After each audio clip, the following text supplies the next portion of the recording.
Tuesday night, let's talk about some fights. Mika Frankl, this is my fight show. And boy, do we have a big show in store. I mean, last week was just ridiculously busy. Last week was one of those weeks to be a combat sports fan. Last week, you had endeavors from the UFC, obviously, MMA After Hours is up. Me and Michael Carlisle talking about everything in the world of the UFC coming off of UFC 327. Also, man, what we got to get to this week is Gamebred BareKnuckle, Dirty Boxing. PFL was in Chicago. BKFC was in Honolulu. We've got guests out the kazoo. It's a gloves off special, as we will hear from both sides of the BKFC 88 main event. Esteban Mohawk Rodriguez. My dog's barking in the background. 1 second. Stop at 0. Dogs are going nuts in the background. If you're tuning in early, we have Chelsea Dodson with PowerSlap 19 this week. Taylor Starling, Blood for Blood. She'll be along. Not to mention Chris Camozzi, the other half of the BKFC 88 main event, going to be in our headlining spot closing out the show tonight. I've got some commotion going on in the back. The dogs are still going crazy. We're going to take that as a good sign that we're going to have a good night tonight.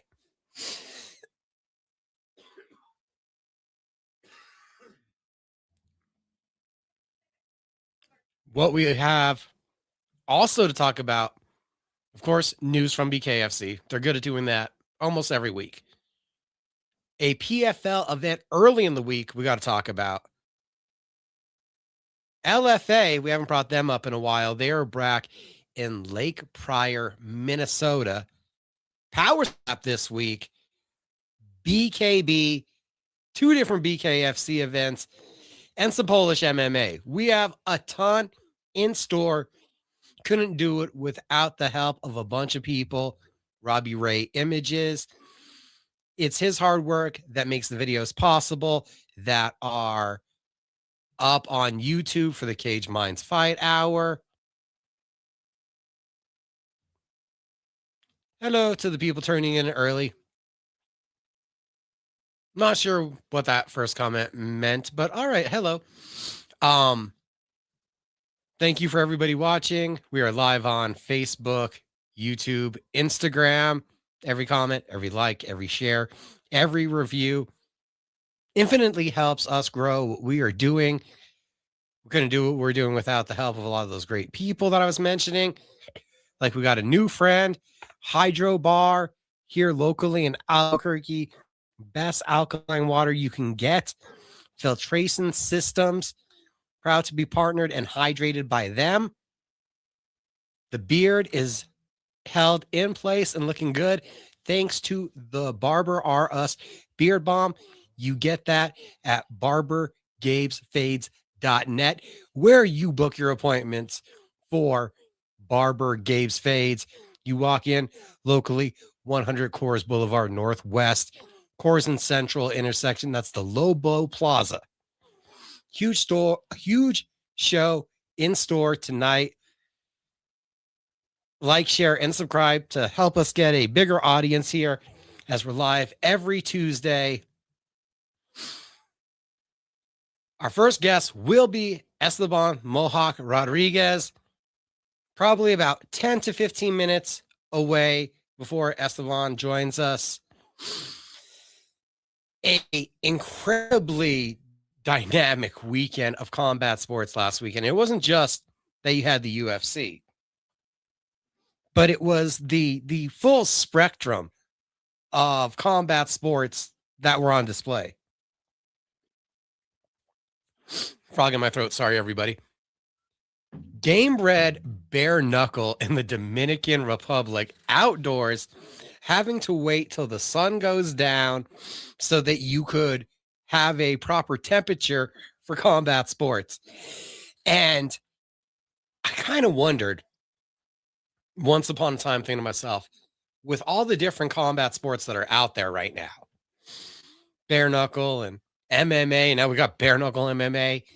Is there like an optimum way that I would want to watch MMA that we could expand upon, or where we could put together? I don't know if anything would ever be perfect, but if we could do pride rules with bare knuckle MMA, I think we'd be really, really close. The 10-minute rounds, at least the 10-minute start of a round. Let's go with a soccer kick, knees to the head of grounded opponents. I'm intrigued by the bare knuckle MMA because I don't think it's so much of an advantage for the strikers. It's the advantage for the grappler. It's the ability to not have the gloves to grab onto.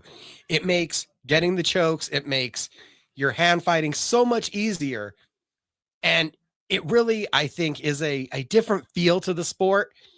And it just takes the advantages and shifts the playing field, where almost the gloves, I think it lends itself to being a bit in favor of the power puncher. And the grappler now, I think it evens out the playing field, taking the gloves off.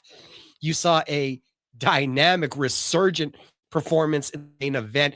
Anthony Smith, we know that he had lost his best friend, who was one of his cornermen, and that was a mental strain to a huge loss on Anthony's part, sent him down a dark path. Now, you would wonder, how destructive is it coming back in a heavyweight tournament? Turned out to be quite a genius move. Look fast, look crisp, picked apart Chase Sherman, forced Sherman into bad offense, caught the kick, chased Chase down to the ground with the kick. The dogs are just going crazy in the background for some reason today. Hold on one second, guys.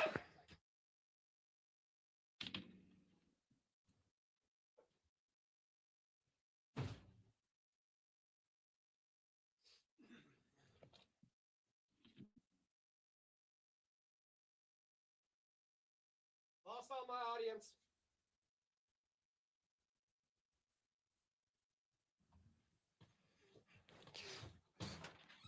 Back on the show now, guys. Trying to deal with these random noise issues outside all of a sudden of the studio today. Anthony Smith gets the submission win. That was a domination over a big man, showing the speed, diversity. Thiago Santos, also a former light heavyweight title challenger in the UFC with that heavyweight debut, gets on the inside, takes down Guto Innocent, and just rained down strikes on the kickboxer. It was an interesting dynamic, taking off the gloves and having these light heavyweights attack the bare knuckle world. Dennis Petrovic with the most interesting night out of all of the combatants, a reserve who was taking on hometown favorite Oscar Sosa. Petrovic finds one overhand right, and it was one big one that stunned Sosa, who was landing quite a bit of leg kicks earlier in the fight. A dynamic turn of events where the reserve Petrovic is moving on in the $500,000 heavyweight tournament. And a lot of that is due to Nizai Ramazan not showing up. Literally did not show up with his fight with Alex Nicholson. And it leads to a absolutely improbable at one win and 2 losses in his MMA career. Dennis Petrovic is now in the same semifinal bracket as Anthony Smith and Thiago Santos. Bare knuckle MMA, I think Jorge, Gamebred, their whole promotion, they may be onto something. As we're talking about bare knuckle, I can already see actually that our first guest appears to be trying to get in the chat. And I think we're ready to bring him in. Give me just 1 second, everybody. And I think we're going to get this going. Huge show in store for you today. And the plan is to keep the gloves off most of the day. We're going to be talking with Chelsea Dodson from PowerSlap. We're going to be talking with Taylor Starling, BKFC. I believe that a little later on today, Camozzi is going to join us. But to start off all of the fun, we have the man who's going to punch Chris Camozzi in his face in his hometown, the other headliner of BKFC 88, Esteban Mohawk Rodriguez. We here, baby. We live. What's going on, world? It's a pleasure to meet the acquaintance, sir. How you doing? Oh, it is a beautiful day. We in the beautiful state of Colorado, ready for war. I am locked in and ready to give the people what they want. The second time headlining, the first time closer to your neck of the woods, a lot of pressure in that moment. How different is it now switching roles? You go get to be the out-of-town villain. Man, I told these guys, this is what I've been doing since the beginning. They send me into every backyard of all the hometown heroes, and I've come back with their heads every single time. I'm used to this. This is where my true battlegrounds are right here, man. I am ready for war, and I'm ready to shock the world and give them what they want, man. It's time I separate myself from the herd and show them who their next future champion is. This is a fight that you literally went out and made. We saw at Ice Wars the scuffle. It caused a buff on the internet. You had people talking about it, wanting this fight, and now here it is. Oh, man. This has been a making in the works, man. This has been a long time making, and I've been busting my eyes off for this entire time. Everything I've been doing to get to this point is for the people, and this is going to be preparing me to be able to give the world what they want, and that's the next most entertaining fighter that the world's ever seen. Well, let's talk about that. What is it about? Is it bare knuckle? Is it just getting in a fight? What makes Esteban Rodriguez and his style so explosive, so dynamic, just out of the gate? Well, I've endured almost every pain you can think of. Like, now I finally found what I was built for. This is what it's about. Now, Mohawk is out here to give the people what they want, and that's that true warrior spirit. Now I get to display what a true human is, be able to, at its natural, you know what I mean, peak what it's capable of doing. Like, I've pushed through so much. I've been through so many battles. I've beaten pulmonary embolisms. I fought compartment syndrome. And like, now I finally found what I am truly good at, man. And it's giving back to the people, showing my true warrior spirit, and being able to give back to the communities. From what I've been able to study and discover while looking into you, you've been an athlete, a fighter for quite a while. So when these health issues kind of start popping up and you had to deal with them, like, how almost devastating is that to you? You're like, I'm an athlete, I'm fit. These things aren't supposed to happen to me. No, yes, it was the trial, man. I feel like it was that big test. Because it was like when I had let go of the wheel, man, and I put my faith in the man above, you know what I mean? The universe, whatever you want to call it. I bit my mouthpiece down and I started really, truly having blind faith, man. And it's put me to this point now. It's every single time that I've hit those walls, I've been able to push right through them like they were never even there. What I've been capable of doing, like my testimony can show for itself. You don't even have to, you know what I mean, do your real research. Just look at what I've been through. You know, the doctors told me my career was done. That everything that I had finally found that was me was taken away from me. That rug was swept out from under me. I couldn't accept it. They told me that I was going to die in 2023 because of that pulmonary embolism. And I was just getting started, man. I just found my knees. So that was just devastating for me. And I couldn't accept it.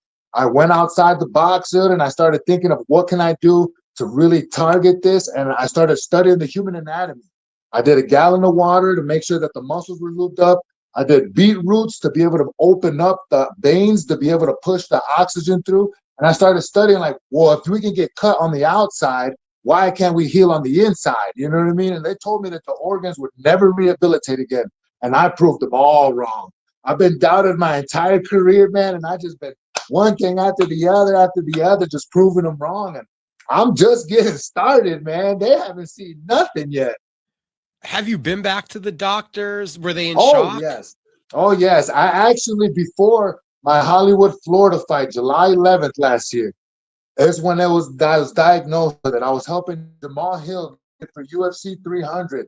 And I couldn't catch my breath, man. And it's just like, I don't know what was going on. Like, they were just lighting me up that day. And they finally talked me into going in, and boom, pulmonary embolism. Got put on blood thinners indefinitely.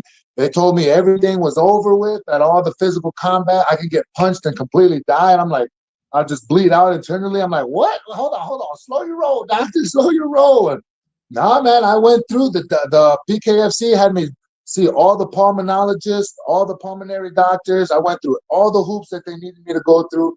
I bit my mouthpiece, man, and then within 3 to 4 months, I cleared it completely out. Then I finally jumped through all the other hoops to make sure my medical clearances was right.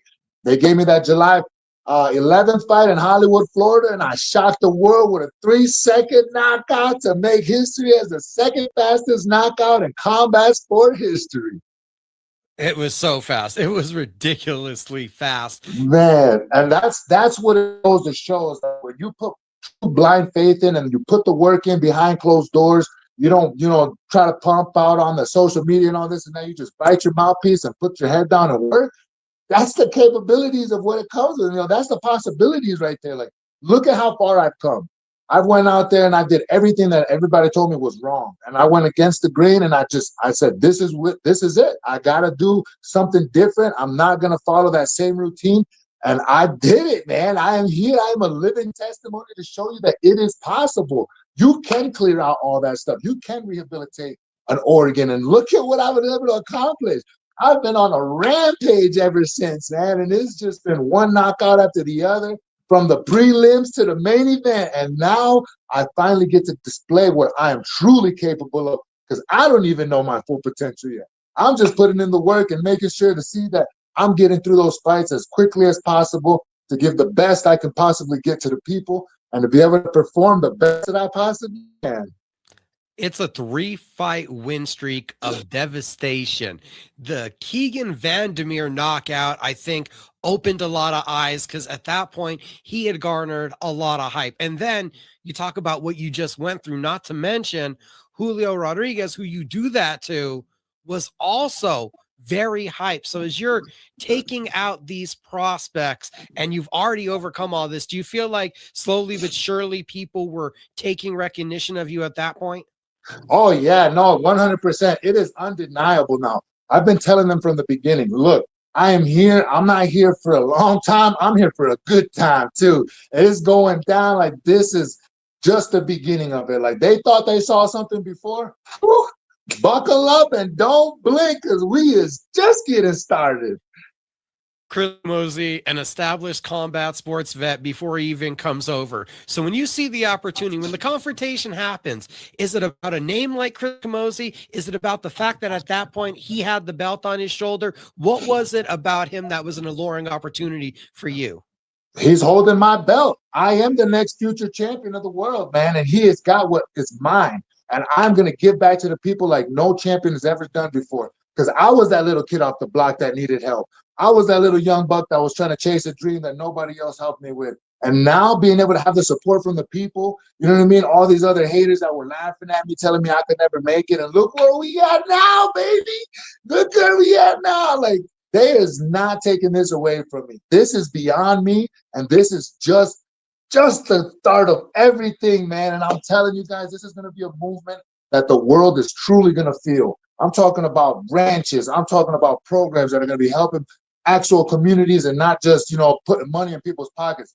These are going to be programs that are going to hold people accountable, and it's actually going to make a difference in people's lives, because it's not just about fighting anymore. This isn't just about fighting. The fighting, to me, it comes easy.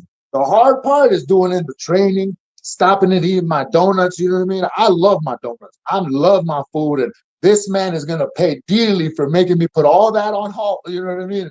Having me go through this pain and the suffering, the soreness. Ooh, Camozzi, you have no idea where you woke up. And listen, now that I'm able to fight a true former champ, I get to put all the hard work and the skills that I've been learning to test. Now I get to finally show the world what I've been doing and what I've been working on and show them their next future champion. When did the idea become bigger than you? Because this is a very I sport. I is combat sports. It's a very individualistic kind of thought process, your own goals, your own thoughts, your own journey. And when does it start to become bigger than you, that you are this dedicated and this outspoken about wanting to help others? Well, when I came to a point in my career, my professional MMA career, I wasn't able to afford jiu-jitsu. And I had teams that were supporting me and, trying to push me off into that, but I didn't have that commitment to jiu-jitsu, and I wasn't able to really get that transportation back and forth. So it was difficult for me. I went 1-4 as an amateur or as a professional. They did 3 Americanas back to back. So I wasn't getting any fights, man. And I got to a dark corner, man, and I bit the barrel. And I came to a point where I had to make a choice. And that's when I started praying, man. And I just said, you know what? This is what it is. I'm going to let go of the wheel. Whatever happens, Jesus, God, universe, whatever it is, I'm letting it go, and my life is in your hands. And if I die, it's on you. And next thing you know, 3 days later, dude, 3 days later, I get contract for bare knuckle fighting championships. And I tell them, look, I'm devastated right now. I got 3 Americana losses back to back. Is that going to be an issue? They thought I was just a little young buck trying to get, easy fight, walk in the park for their hometown hero in Omaha, Nebraska. Oh, were they in a treat, man? I went out there, and at that moment, I secured the fastest knockout after the bell in combat sport history at that moment. And it was just like something that I never knew was even possible in my life. And it was just adversity after adversity. Like, I almost lost contract because I couldn't even get shoes my size. You know what I mean? I had Amazon Prime drop out and tell me that, we can't deliver the shoes on the day that I had to leave. So we ended up calling all these Dicks and all these other sporting spots that had wrestling shoes. Nobody had size 15 from Michigan all the way to Nebraska. Nobody had it in stock. And I'm like, oh my goodness, my wife was calling everywhere. And we were just hunting these things down. We had to go through Facebook Market. A guy in Cleveland, Ohio, bro, stayed up till 3 o'clock in the morning to deliver me these shoes and sell me these shoes. And a Walgreens parking lot, bro, at 3 in the morning. It was like some sketchy stuff, man. Like, I thought I was going to get robbed. I'm like, man, I didn't even see him walking up with the shoes. And I'm like, bro, you got the stuff? He's like, you got the money? I'm like, oh, man, this is straight up out of a movie, bro. But it ended up coming through, man, and my mans came through, and that was the beginning of the journey. I went out there, I handled business in the hometown hero's backyard, and I found out that it's just another name on the list, man. And I just started knocking them out back to back to back. And they were just feeding me to dogs, man. Like, I was getting fed to the animals. And because I didn't go through there like the tryouts, I believe it was, I was just getting fed to undefeated monsters to see who's going to take the Mohawk out first, And it was just one fight after the other fight that they were just very, very pleased with my performance. And I was showing them, look, I'm not here just to fight. I'm here to show the people what they truly want. That true gladiator fighter, you know what I mean? That somebody to truly stand up and fight for somebody, fight for something else than just a competition or just for numbers. Like, no, this is beyond all of that now, man. And I had just been on a rampage, man. It has just been one undefeated fighter after one undefeated fighter, and I'm just breaking all these oaths. Every single person that they put in front of me, I'm walking through them. And I told them from the beginning, man, I'm going to clean out the 205 division, and ain't nothing they can do to stop it. The energy, we talked about the health battle. I also know that you're very connected to the earth and also just very into the grounding and being outdoors. Has that always been something that you've been connected with, or has that been a process, something to get engaged with? Yeah, my mom actually, she had a green thumb, man. And growing up, she was always doing things with plants. I got to work in a nursery, got to handle some things, and I started realizing the process of the carbon dioxide and the oxygen recycling and us, the way we feed the plants and the way the plants feed us. And when I started understanding that, and I started training outside because I wasn't able to afford the gyms and all that stuff, so I had to get what was free, you know what I mean? Hey, the state park down the block don't charge to run them hills, let's go, you know what I mean? And so I took advantage of all that, and I started realizing I feel better when I'm out there running. I gain wind during the end of the workout, and everything just starts to flow a lot better. You start getting the pistons going, and you're feeding your body at the same time as you're exerting all your energy. So it's just, imagine a NASCAR, you know, you're running that thing and you got to stop for fuel. Imagine you don't got to stop for fuel, and you just constantly have it just chugging in there. You're just going and going and going and going. That's the mentality that I have. When I'm in there and I'm out there training, I'm constantly breathing, I'm constantly recycling, and I'm constantly adding more fuel to the fire. And it has been working phenomenal. When I go to gyms, I get that burning feeling a lot quicker than what I would if I'm outside outdoors. And starting to understand that, now I'm able to really capture all of that stuff, take it back in with me, and send it to the cardio, baby, for an infinite cardio tank. Someone that's involved with the outdoors and feels that presence of nature as you do, what's it been like then, these experiences? You've gone to go to Florida, Salt Lake City, now you're there in Denver, so getting to interact with these different grounds, I'm guessing that you get these different kind of feelings, vibes, and energy from different places. No, 100%. The mountains are like nothing else. The elevation, that thinning of oxygen out here, that thin air, it's difficult to catch your breath one time. You get that lactic acid a lot quicker, and it's a lot more difficult to be able to recover quickly. So that's one reason why I also came out 2 weeks prior, to be able to try to acclimate to that and get control of that hard feeling when I'm out there pushing that pace. There's nobody that can match it. I'm the only one that's going to be able to have to match it. So I have to make sure that my tank is up there. I have to make sure that I have all cylinders running on high 100%, you know what I mean? And everything's at peak. And it has just been phenomenal. It's been working. Like, everything has been working into place. I'm starting to realize, okay, the more I breathe in, the more oxygen I can take in, the less I feel fatigued when I'm doing certain pushes and certain pressure. And I started really realizing that there's so much more to this than just, you know what I mean, going out there and fighting and just going out there and trying to prepare for a fight. Now I'm really starting to realize those neurological connections between the lungs, the heart, and the nose and the breathing nostrils, you know? It's a lot of science, a lot that you're putting into your fight camp as you're in Denver getting ready for BKFC 88. It's Friday night. BKFC app, everybody. This is a phenomenal product. So exciting. And you're one step away from, if you win here, it's automatic. It looks like unification with Alessio Sakara. I thought Chris won that fight with Alessio. When we look at Chris, I still feel like he's prime, and you're fighting one of the best versions of him in this sport that we've seen. No, 100%. These guys, though, unfortunately, are leaving their prime. I'm just getting started in my prime. So when you really look at that, like, look at the energy levels, look at their speed, look at their combinations. Yeah, they got technique. Yeah, they got, you know what I mean, experience, and they're veterans in the game.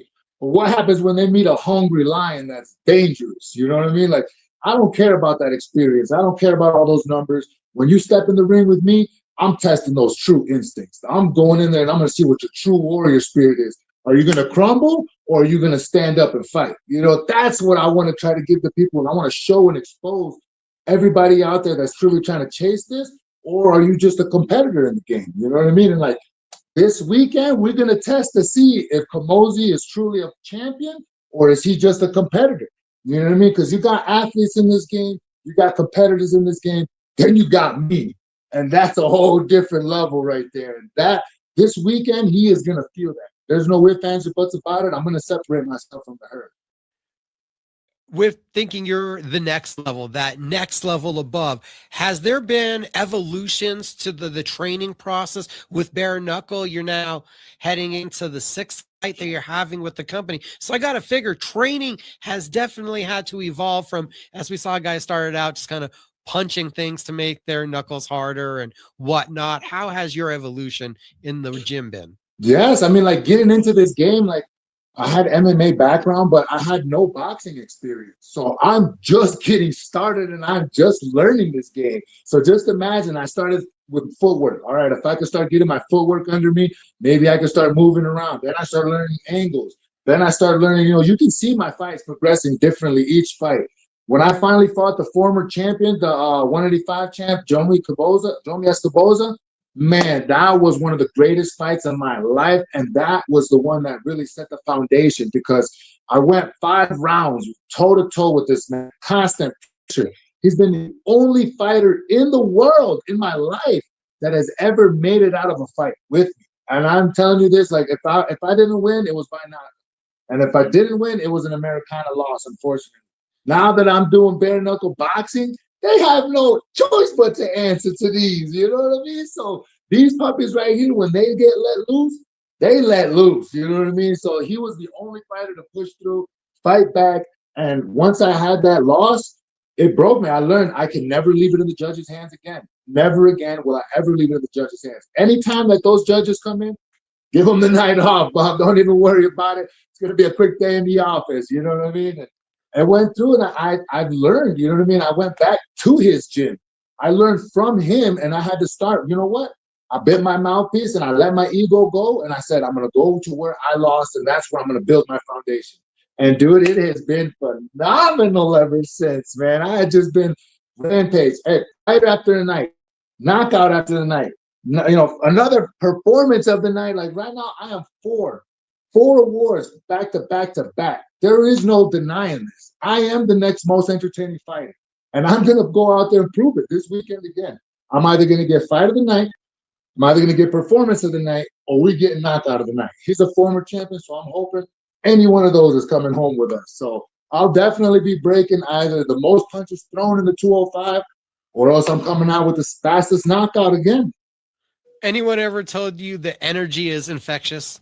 Oh man, I'm just grateful to be out here doing this. Like, coming from where I come from, this is unheard of. You know what I mean? People laugh at people trying to chase dreams like this. Like, come on, bro. Like, get it together. Go do the 9 to 5 real quick. Like, no. Me and my family, we buckled down and we said, you know what? We're gonna go all in. We're burning the boats, and we're gonna jump out there and just do something different. We're gonna try everything that we can. We're gonna see what's the best possibility and the best options, and we're gonna take it. And we've just been learning from trial and error. And everything we've been doing has been phenomenal. It has been working, and we've got the ingredients to bake the best cake that this world's ever seen now. So now it's just time to us to get started and start baking and start heading out pieces of cake, you know? Again, I said this is a very selfish sport, and there's a lot of I in it and a lot of the sacrifice. But from everything that you say and from what we could hear, and I was having to message you, and I know the kids are around, that there's a lot of we in what you do. So what does that mean to you, that as you're on this path and on this journey, and you said, hey, this is what we're going to do? It's not that you're walking this path alone. It's that you're kind of leading the way, and you turn around and there's a whole tribe behind you that believes that you are taking them in the right direction. Yeah, man, it has been, words don't even begin to explain it. Like, I started feeling emotions when I started really fighting for the people. When I started doing programs, the training in the park, giving back to the little chimichangas that are out there trying to chase the same dream, you know what I mean? I started realizing there's a different currency to this. We really bit down our mouthpieces, man, and we just said, you know what? I want to be involved with everybody, and I want everybody else to be involved in this as well. So I started getting, like I said, my family, they started doing the babysitting, so that way I can go to the gym. My wife, she made sure she buckled down, and she does all my shorts, all my medicals, everything that I need to do to be able to make sure the fight, and I can focus strictly on the training. My daughter, she goes out there and she handles business, like I said, with the kids, making sure that both of us are able to go out there and handle business. And then we come back out there and we just enjoy ourselves as a family now, man. We go out there, start chasing over Pike Peaks, I believe it was. We took everybody up there, man. Everybody went up there. It was amazing. It was difficult, but it was amazing. And it brings the family together. You know what I mean? A lot of these fighters, they leave their families out.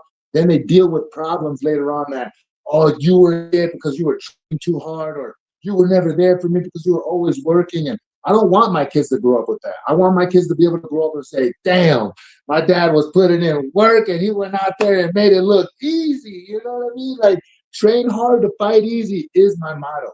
So when these guys go out there and I get to display that and show that, it paves the way for the next generation. I become that beacon of hope, not only for my family, but for those other dream chasers out there that are truly trying to chase something.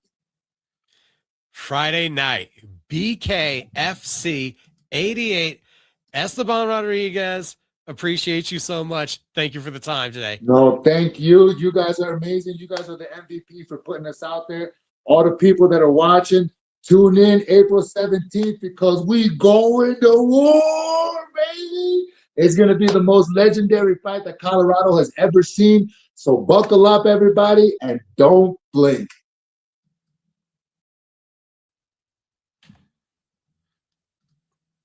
Esteban Mohawk Rodriguez, infinite energy, a really interesting guy. The adversity, the obstacles that he's overcome, a real inspiration. And I think that we're really in for a treat. Friday night, National Western Center, just up the road from where I am in Albuquerque, Denver, Colorado, BKFC 88. That one's going to be a banger. Chris Camozzi going to join us here at the end of the show. The champ gets the main event spotlight tonight. Looking forward to a whole action-packed weekend. And where we left off before Esteban was ready was talking about Gamebred BareKnuckle MMA.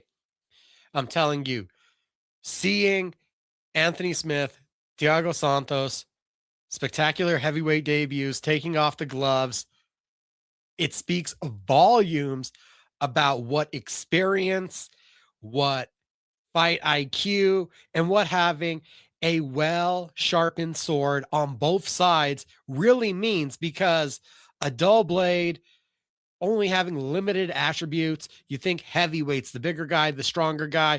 You thought the older guys that were undersized were just going to be overwhelmed. It was not to be that way. The fight IQ, the savvy, the depths of their games winning out. Ray Cooper III, also the former two-time PFL heavyweight, or excuse me, two-time welterweight PFL champion, with a devastating first round knockout, a beautiful overhand right left hook combination. Glossio Izario, LFA vet, longtime Brazilian vet. That punch, it looked like the left hook absolutely obliterated his jaw, the ground and pound. A huge win for Ray Cooper in the Dominican Republic. Second time making lightweight. This is probably a division that he should have been in a long time ago. Really, his power is unmatched. Think about how he used to have success at 170 and truly undersized in that division. A big win as the heavyweight and lightweight $500,000 Gamebred BareKnuckle tournaments will now head to Miami in May. And the big news coming out of this card was that card will be headlined by the BareKnuckle MMA debut of Yoel Romero. We've seen the former UFC title challenger involved in BKFC, even fought for IBA in Russia recently. And now he'll be taking on fellow Cuban Hector Lombard, the two 40-year-olds, the former UFC title challenger versus the former Bellator champion, former BKFC champion. That's going to be a banger. Two powerhouses, two explosive athletes, two ruthless individuals. That one's going to be ultra exciting. Dirty Boxing 6 also went down Friday night. That was in Miami. Good for Dirty Boxing to see that they have elevated. They started off at the Hangar. This event was at the James L. Knight Center. The audience is increasing, the necessity for a bigger venue. I'm really intrigued by the Dirty Boxing. It opens up the boxing game with incorporating that clinch that you like from the BareKnuckle, and it opens up the BareKnuckle to allow you to throw more power because of the gloved hand. The glove is more there to, it does benefit by not allowing so many cuts, but that's not the intended purpose. The intended purpose of the glove is to keep the hand together, all those little bones from breaking. That's why you want the padding with the 6-ounce gloves on for the Dirty Boxing. Also with the rule set opening up to the spinning techniques, the jumping techniques, opening it up to the elbows. I feel like it's a really nice watch. The interim heavyweight title fight, Michael Garcia with a series of right hooks, stuns, drops Rob Pettis, and with the allowance of the ground pound, is able to get the finish in just over a minute. Literally 1 second, over a minute. Michael Garcia now puts himself in position to take on Jairnyo Rozenstruik. Rozenstruik, the heavyweight champion, seemed like he was caught up in a legal issue, was arrested for domestic violence. Those charges have been dropped. So I guess you could expect a title unification bout sooner or later. BKFC stalwart Brian Duran, 30-27, all 3 rounds. His boxing style, overwhelming Kiko Hall and Duran getting a big victory.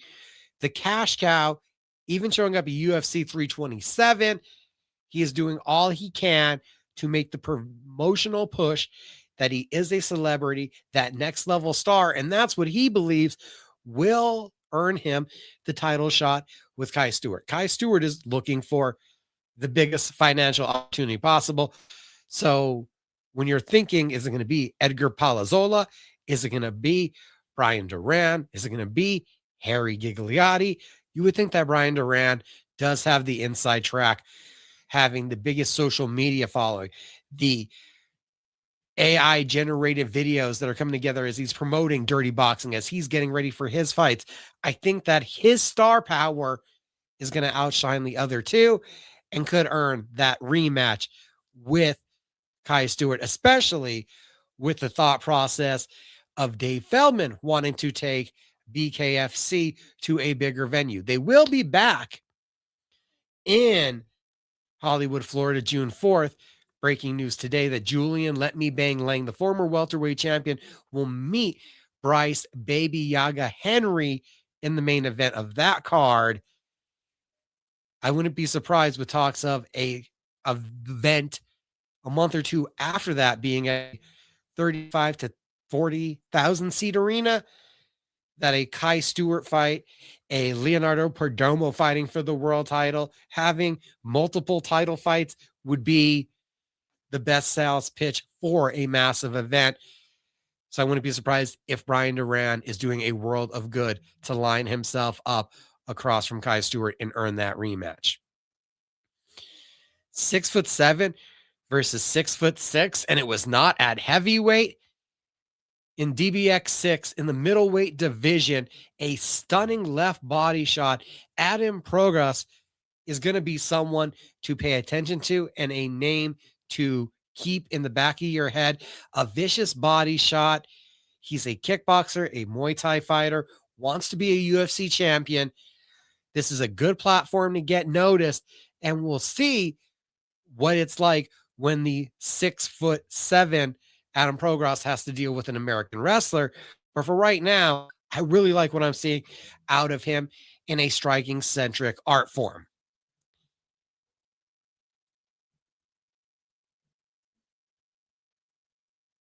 PFL in Chicago this past week, and it was an unfortunately dominant main event and co-main event. And you wouldn't say that in many instances. Mitch McKee, A1, blue chip, 5-star, all those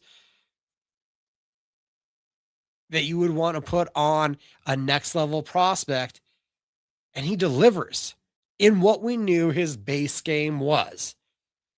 Improving to 11-0, McKee absolutely dominates Sergio Pettis on the ground in the first round and the third round. Second round has to fight off and survive being trapped in a triangle choke. But Mitch McKee dictated against a multiple promotion world champion. We've seen what Sergio Pettis has done in Ryzen, what he's done in Bellator, success in the PFL, and Mitch McKee absolutely dominates in the grappling.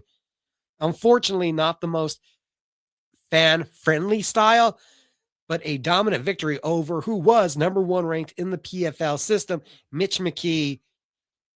Props to you. And could we be seeing Mitch McKee versus Renat Kovalov as the inaugural PFL Bantamweight Championship bout? They both had dominant performances. Renat also getting it done. the same numbers, 29-28. It was his wrestling outdoing Ruffian Stotts. So an unfortunately dominant night from these two prospects where neither one of them is able to put the kind of fan-friendly, fan-appealing, action-packed kind of variety of fight that you would normally want to see. And instead, it was your traditional dominant wrestling that gets it done from both. Now, after you had Dirty Boxing, after you had your Gamebred BareKnuckle, after PFL Chicago, after the UFC 327, the BKFC in Honolulu was just barely getting started with the time difference, the late start, but the explosive fireworks. I mean, you had the night just starting off with this epic beatdown of Vince Araganda running through Simon Crawford in 36 seconds. In 36 seconds, the serviceman is able to get two quick knockdowns. A left hook, right uppercut is a collision, and then a short left hand on the chin to put his opponent down. I thought there was an opportunity going to Hawaii that the Mana would bring the fireworks, and it delivered exactly as hoped. Jerome Macaleno with a epic comeback knockout of the year contender against Pano Entz, a ridiculous encounter as Macaleno was being effective, being well from utilizing his long-range weapons, had the reach advantage, was working at distance, got countered, got checked, got knocked down, and has jumped right on Macaleno with rapid-fire right hands to get a second knockdown. Macaleno popping back up to his feet, dusts himself off after two knockdowns, recollects himself, an overhand right, and a one-hitter quitter. I'm telling you guys, seek it out on social media. Possibility of that one being a knockout of the year contender. Micah Sampson, and just because we share a first name, but because he hit Raul Senal with two right hands that hit Senal so hard that both of them flew him out of the ring. Another impressive knockout. Best uppercut of the night belonged to Christopher Inociso, who just absolutely devastated Javon Ayala. Toby Mish outduels fellow veteran Charles Bennett. I thought it was closer than the scorecards reflected, but Mish able to get two knockdowns in the second half of the fight to take control. Bennett had two early knockdowns in the first round, but Mish was able to figure out his opposition's style, kind of his entries. The low-hanging hands of Bennett were effective early, but not late. Mish with a solid victory. One of the cleanest performances on the night belonged to Joseph Creer. A solid jab, picking apart Kali Koa and earning a third round stoppage. Kali was swollen up to where it looked like he was almost wearing a mask that you would see on Star Trek, where his orbitals, his nose, his forehead were all so swollen, it looked like a new layer of flesh had developed. Devastating accuracy and an incredible jab from Joseph Creer.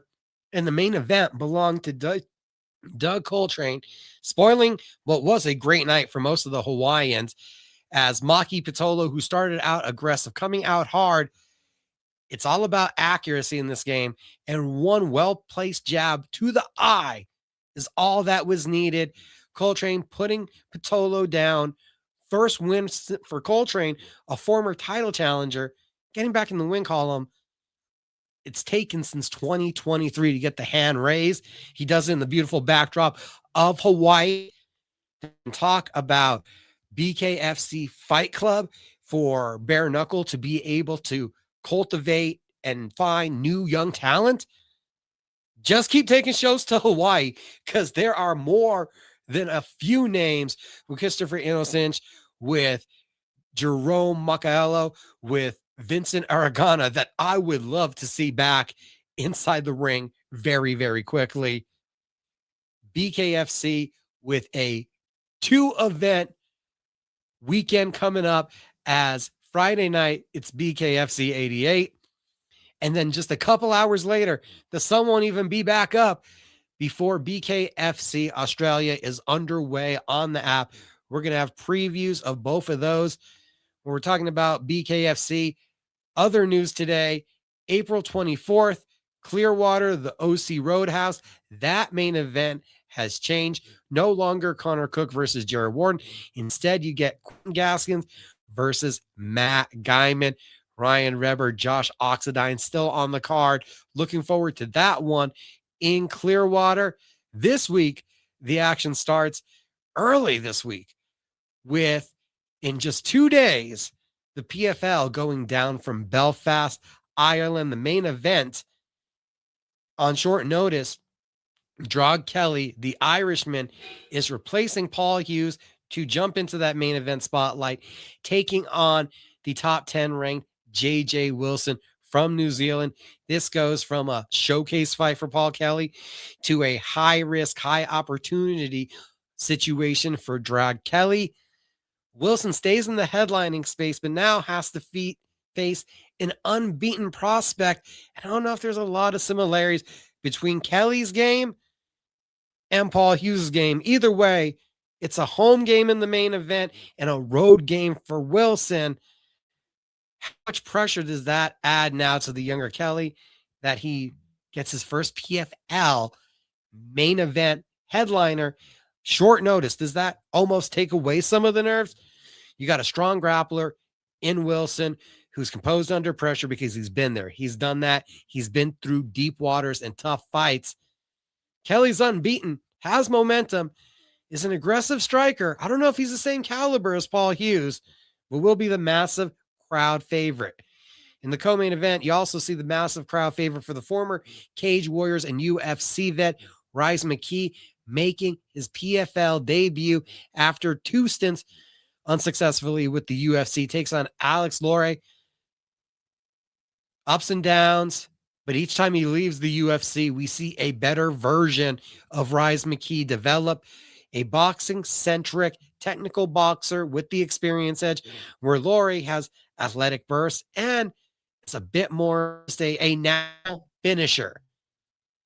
A guy that I had an opportunity to talk with several times when he was training with the Jackson Wink Academy and when he was fighting in the UFC. Tyson Pedro, after a little bit of a retirement, then getting the itch to box, is now back to MMA, and he will take on former title challenger Davladorj Yagshamir Muradov. Muradov, momentum, but he can be out wrestled, as we've seen from Corey Anderson. He is a heavy power puncher. It'll be interesting to see, though, if his game has the dimensions that Pedro does. I think Pedro is a real kicker of the two of them. He brings name value, but how much will the ring rust affect the Australian?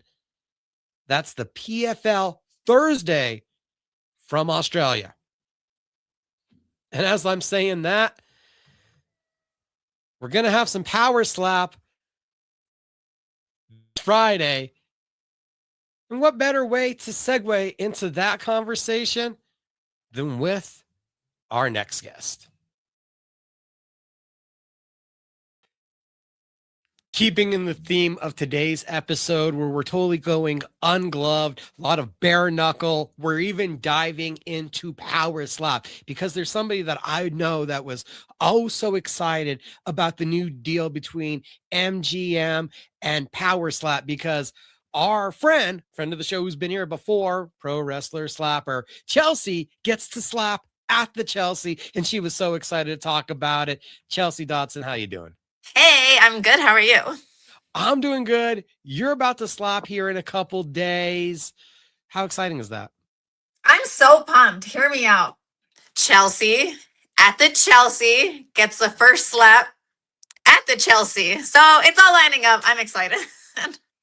How big of it, not just strategically, but almost talking momentum wise, is it to win the coin toss? Like, it's not something they actually win, but I feel like you won the first competition between the two people. I know, that's so random. I don't know. It was super cool because the first one, Paige ended up winning. Or I mean, I won with Paige, and then I got slapped first for my other matches, and then now I get a slap again. So it's kind of cool. I'm excited. I get to throw the first slap at the Chelsea. Like, that's it in itself. I'm excited about that. Instead of the ribbon cutting, we have the slap cutting ceremony, Chelsea at the Chelsea. Literally. And my kids get to go this time, so I'm so pumped. They're going to go watch me slap a bitch. We're gonna slap a hoe. Whatever you want to mute out. Sorry. No, we're live. We're good here on Tuesday nights. This will not be going up on the radio station. This is just strictly for the social media crowd. My bad. I gotta bet that the girls are just super excited and your son's just more excited to go on vacation.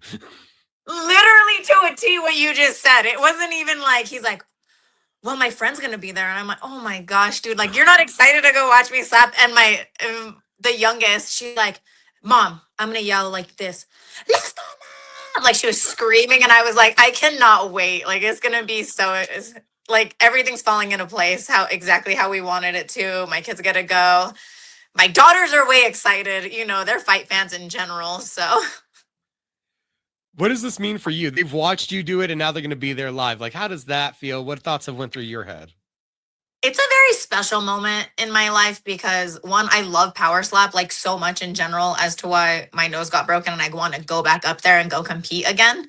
But for them to experience that with me is just a whole different, like, what's the word I'm looking for? Like, motivation, right? And so, like, my daughter, my youngest one, picked out my walkout song. Like, I want her to be as excited as I am to go on stage. So it's it's a really cool full circle moment with like the family. We've heard you describe the kind of music you normally walk out to before. So is this going to be more tame, a different direction, without giving it away? Okay. Hear me out. I'm just going to tell you what it is because it's so funny. Because I love Ice Spice so much. She made a SpongeBob song. So I'm going to come out to Big Guy. You know, I had to learn the dance and period. We're good. You learn the dance. We're going to get everything, the full experience. So now it's a family thing. We know the girls are into it. Your son gets to go. Is it something that you've known for weeks or did just come together? Semi for weeks, kind of just came together, you know, like my opponent's opponent ended up not being able to come to the States, but hey, I'm here. I'm ready to go. I train. So they hit me up. They asked my weight. I told them. They sent me a contract. So is this shorter notice, more notice than you normally have? You know, my last one was really short notice. So just kidding. So the Page one was actually 7 weeks, which was a full fight camp, right? Mikol's was 4 weeks. This one was roughly 3.5 weeks. So it's shorter notice, but me and Johnny have been training PowerSlap. That's why me and him train every week. So I was just waiting for a phone call and they called me and I was like, let's go. You already brought it up. People wonder why you would go back and you spoke of your love for it. How is the nose doing? You know, it's not wiggling. They fixed it. It's not hurting. We good. We're going to see how that first slap goes. So many people would wonder, was there a thought of not returning to this after such a horrendous accident? Yes. The president actually thought that, like Frank, he thought I didn't want to come back. And he said, well, how is she feeling? Does she even want to compete anymore? And I was like, bro, what? Yes, I want to go back up and compete. Like, I really genuinely think I can go very far in this sport. I know people just think it's slapping, but there's a lot of technique that goes into it and a lot of like strict dieting and working out and a bunch of other things that people don't think about. It's not just, hey, you go up there and slap somebody. So I put in the work and I'm excited to go show what we've been working on. With the short notice, is there a change of weight class? No, it's still 125. So I was actually lighter in a sense of having to cut weight. So I didn't have to cut that much weight. All right, all right. And then in terms of the last several months and progressing, like what do you work on? Is it technique, velocity? What have you guys been concentrating on? A lot of technique. You know, there's different techniques for everybody, and me and Johnny hit totally different. Obviously, he's like in a bigger weight class, but like the way our bodies move and motions and stuff. So we were just perfecting my technique just so I don't get any fouls called on me, and vice versa for Johnny not to. Or we worked on flinching a lot just because my nose broke and it was so dramatic, right? John didn't want me to get slapped too for flinching type thing. So we're working a lot on that. If you guys haven't visited United Fit, if you haven't visited Nobody's Villains, we're talking about from strongman to fitness competition to now we have one of the first teams in Albuquerque or in New Mexico in the country that has bare knuckle, PowerSlap, and everything MMA all encompassed in one. What has it meant to you to have the team expanded, to have Johnny Magna, even though, you know, he's a big a-hole, around also? No, it's cool because John, he studies so much. Like, he's such a high professional athlete. Like, he studies so many other sports and he wants to help people progress in their sports, not just what he's doing, but he wants to see people succeed in general. So it's kind of cool because he doesn't just do his bare knuckle stuff. Obviously, he has a whole MMA team, and his team's actually doing really good, and his power slap athletes are doing really good too. So he's just a well-rounded athlete, and he's a great coach, and he knows what to coach us on because he has the patience for it. Unlike me and Johnny, we're just like, tell us what to do and we're gonna do it. It's not just Johnny and A-hole, it's me and A-hole. We both work together, so it's kind of crazy. So we got the magician who leads the whole group. If you're not getting all the Johnnies, everybody, John Dodson and Yes. John Magna. How much is changing the technique? Because I almost got to wonder, as you're using the arm and power slap and it's a long lever, is the technique starting to evolve more to like a baseball swing almost as you're trying to get your whole hips and body incorporated rather than a punch? Or is it still closer to a punch as you're slapping the technique? John looks at it like a punch, more or less. Obviously it's not a punch because you're using your hand. But technique wise, yes, like a baseball swing, also because your feet have to be lined up. Some people stand staggered step. You cannot stand staggered step in power slap. A lot of people do not know that. That would make things 10 times like better to throw a slap, but your feet have to be the same. So he says, like, motion wise, he's like, he makes us work on punching a lot. Well, me specifically, just because that's how I learn. I'm a visual learner. He tries to show me that way. So I would say to answer that question, it would be both baseball and punching. All right. They All right. also use a good technique, not John specifically, but other strikers, as like disc throwing is a new one. We never tried those like those drills or anything like that, but I don't feel like we need those. All right, I'm gonna have to get you out on the disc golf course and to start working on that forehand, see if that helps the technique. I'm like, some people go wide and then bring it in. Like, if you watch some of the slaps, they do this. So it makes sense, but that's just not how I throw. People will watch the sport and just judge it, but how hard is it to actually be accurate with landing your strikes and not slapping somebody in the ear, the eye, somewhere you're not meaning to? I am so glad you brought this up because we were at United Fit, and mind you, like you said earlier, there's a bunch of like power lifters, bodybuilders, you know, strongmen, all these other X, Y, and Z things. And so I was slapping. Obviously, I'm getting ready for a power slap match, and that I call it a clacker. It's the little hitter thing, and it's loud, and it sounds like a little gunshot, right? And they're just watching me hit, and they were like, "Oh, it can't be that hard." And a bunch of people tried to slap the thing, and they were like, "Oh, there's technique that goes into this." We're like, "Yes, like you don't just go up there and slap." So a lot of it's technique. I feel like I I don't know how else to explain it. It was just funny to watch other people do it and them judge the sport so much and then realize actually how much training goes into this sport. How much visualization goes into the sport, like from two different aspects. There's one aspect I could imagine as you're getting ready and you're purposefully calming down, you're kind of visualizing your technique. And then I wonder if there's sometimes where you would almost go Adam Sandler in The Water Boy, and like, and he's thinking about the coach and he wanted to, talk about my mom on the, like, do you use visualization in either way? Do I? No. I wish I did, but I don't. I don't know. I kind of just like the music I listen to, is like bad music. And I'm just like, oh, I'm a bad bee. So like I go up there and that's what I'm like in my head. I'm like, I'm a bad bee. Nothing's stopping me. Go full force. Like I'm trying to feed my family. And that's how I go up there and think of things. I don't think of it like any other way. I just like tell myself like hype shit that I would sing. So I also say like F that B, just I have to feed that in my head. We could be friends afterwards, but like during that, no. A lot of the fighters, they always say, I want the knockout. I'm prepared to go the distance. Is that kind of the same mentality you have going into the fight? I feel like John trains us to be that way in a sense of we're not quitters and we're training because we want to train and we want to do this sport. So we're going to put our full force forward and think that way. You're not signing this up and like going up there and trying to quit. You want to go up there, and if it goes all 3 rounds, awesome, you're prepared for it. So we over prepare for that.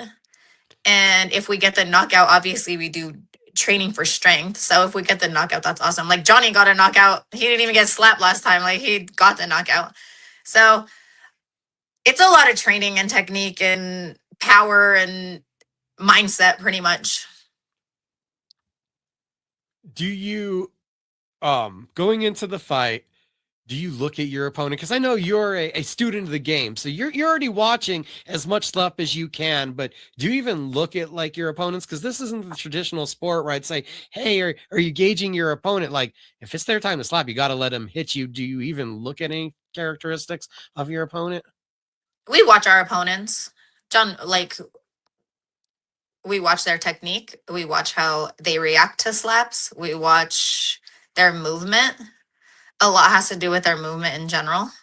So yes, I study my opponents because every one of them is different. Like every one of them, their height, how they stand for defense.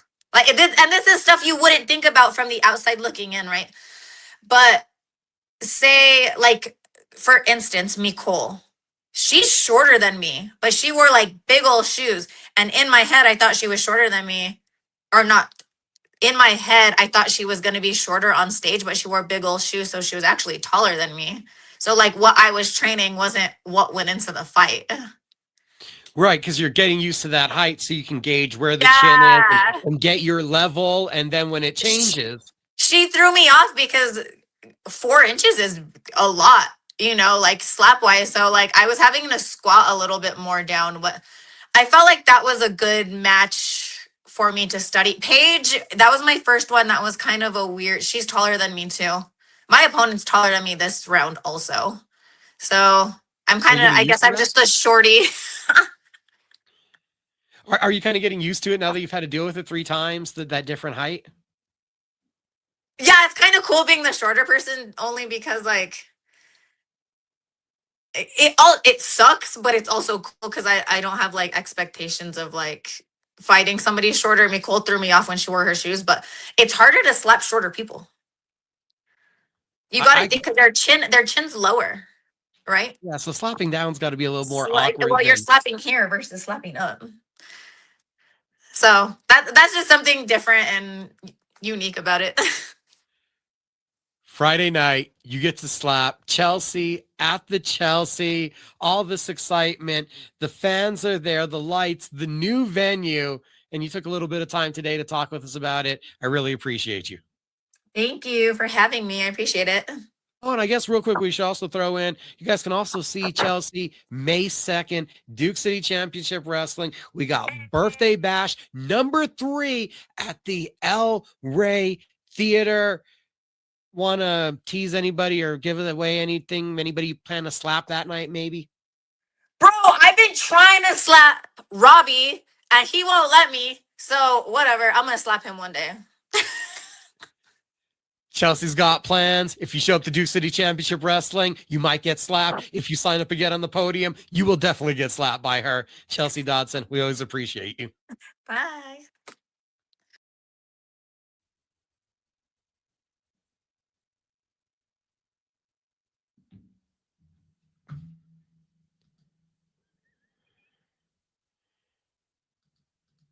Not sure where I went there for a second. Sorry, everybody. Disconnected from the interview and I went away from the screen myself. But Chelsea Dodson up for slapping. First event of PowerSlap with their new home with the MGM properties. It's PowerSlap 19. You can watch it on YouTube. For you professional wrestling fans, it's WrestleMania season. WrestleMania this weekend, Saturday and Sunday in Las Vegas. Friday night is PowerSlap. I bring up the two because they actually fit together. Marty the Moth from Lucha Underground that used to be on MTV, he will be on the undercard alongside Mini Mayhem. Lance Anoy, yes, cousin of the Usos, Roman Reigns, Jacob Fatu. Teal Piper, the daughter of Rowdy Piper, also going to be on this undercard. And then you actually get to the main card where on the pro wrestling side, there's PowerSlap debut of Jake Hager, We the People from his WWE days, who was also recently in AEW. The legend Dumpling, one of the guys who got Dana White into the sport, will be back. He's the number 3 ranked super heavyweight. He's taking on the number 8 ranked The Waterboy. Love these nicknames. The Hawaiian Assassin is going to be taking on our very own Johnny Magna from Duke City Championship Wrestling, the New Mexican Badass. You also get Damian the Bull Dribble, 5 title defenses of his heavyweight title defending against the Destroyer, Darius Mata Verona, and in the main event, Dane, the Hawaiian Hitman Veneers versus Maki Big Mac Manu. It's the champion versus number 1 super heavyweights. You got PowerSlap on YouTube. You got that on Friday night, mixing in the pro wrestling with the combat sports. And we are going to have our AEW Dynasty WrestleMania preview for Pro Wrestling After Hours out tomorrow. Me and Michael Carlisle. Again, find that at cageminds.com or wherever you listen to your favorite podcasts. Talking about our friends from Duke City Championship Wrestling as we bring up Johnny Magna. It is the birthday bash number 3, May 2nd. Tickets are on sale at holdmyticket.com. You will be seeing one of the stars of the National Wrestling Alliance. You will be seeing the NWA National Heavyweight Champion, Mike Madonna, defending against friend of the show, very own New Mexico legend, Hobo Hank. The title's on the line, and Hobo Hank is looking to defend our honor here locally. Johnny Magna is going to be power slapping on Friday, May 2nd. He is battling my favorite magician, Valak Vile. This one has been coming to a head over some months of MVD, all fast matches. There was trickeration with a cannon. It's a blindfold match. It's the blind beating the blind. And not to mention, I'm not going to be able to get over. I don't know what Chelsea Dodson has against Sky High, but Robbie's been warned. So you guys can tell him if he doesn't already know, he's on the slap list. He is warned of slapping. This weekend is just a huge weekend of combat sports and entertainment. Mentioning WrestleMania, we already on MMA After Hours, got into a lot of what's going on. UFC Winnipeg, the UFC is in Canada this weekend. Mike Malott looking to break into the top 15, can do so with a win over Gilbert Burns. For my money, Charles Jourdain versus Kyler Phillips, the best fight on the card. And I tell you guys why over on MMA After Hours. Not to mention, shout out to Star of the Weekend, Josh Hokett. 5 months ago, did an interview with him. That interview has garnered outrageous amount of views in the last couple of days. Appreciate everybody who's watched that, who's watching this. Like, share, and subscribe. And shout out to the people that are helping me do this. Staying hydrated with our new friends, Hydrobar. Best alkaline water you can find locally here in Albuquerque, New Mexico. A partnership that is just starting. I'll give you guys more details in the upcoming weeks. Of course, you know, Lobo Plaza, 100 Coors Boulevard Northwest is where you go to get to Barber Gabe's Fades. Of course, you pick up the beard balm there, but you order it at barbergabesfades.net. And that's where you book your appointment so you go get the haircut done. About to have to go get a re-up on my beard balm. Maybe I'll see you guys there. You need the new photos, marketing. We want to market for you. You needed a commercial made. Robbie Ray Media, Robbie Ray Images will take care of you. He has this incredible ability, freeze time, high quality photos, beautiful videos, edits them himself, whole lot of media from Robbie Ray. Check that stuff out, as we may be sending him and Franklin Romero out on the road a couple times this summer, hopefully expanding on our coverage, getting out there and covering some of the biggest events in combat sports. This weekend full of events like our friends at BKB back in Niagara Falls. Smash LT Nelson, friend of the show who I've got to talk to many a times, 7-fight win streak, is going to be defending one of his 2 Police Gazette Diamond Gold belts, his middleweight one, this time around against Mark Tiffin. Tiffin has won his last 2. This one is a long time in the making. Last time Tiffin was shut back, it was by James Kennelly, and we know how tough Kennelly is. Jared Grant defends the lightweight title against John Bernard in a rematch. The first time this one ended in unsatisfactory fashion. The rivalry is there and heated. Grant was looking like the more technical boxer before the no contest. There's a lot of bad blood to get sorted.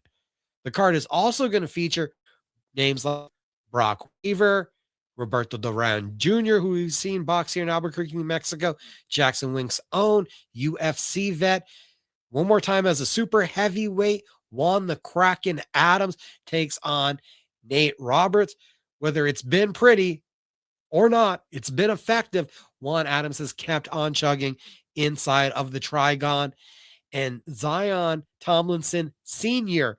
will be fighting for the second time in 3 weeks and already the third time this year. Friday night, BKFC is at the National Western Complex for BKFC 88. We started off the show with talking to Esteban Rodriguez, 3-fight win streak. All 3 are knockouts. 2 of them have come over highly credentialed prospects that I brought up when we were talking about the win over Keegan Murray, talking about the win over Julio Pettis. Both guys, a lot of momentum, a lot of steam, and Esteban Rodriguez, a journeyman MMA fighter, was able to steal all of it. The mohawk, the madness, the infectious energy has now coming off of the win over a former champion in Zach Cavender, propelled him and from that win in front of his home audience to this opportunity to go on the road and play spoiler in a major way where Chris Camozzi, I felt, never lost the title. I thought that was a robbery of a decision in Italy with Alessio Sakara.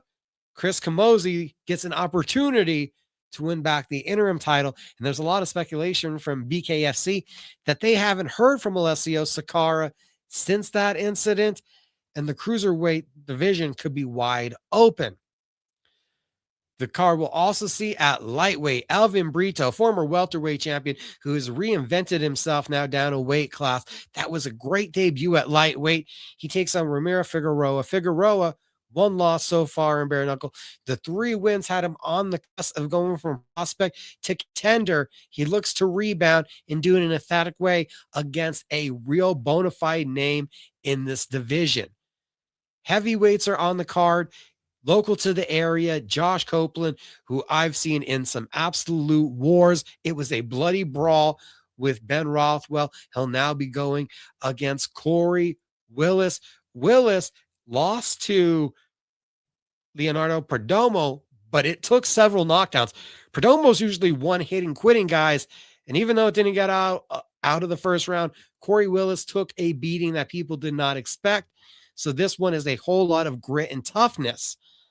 You also have familiar names to a lot of combat sports fans like UFC vet Darren Wynn, who takes on 8-fight BKFC vet Eric Lozano. Interestingly enough, this is at 205 pounds, and it felt like Wynn was kind of undersized at 185 when he was in the UFC.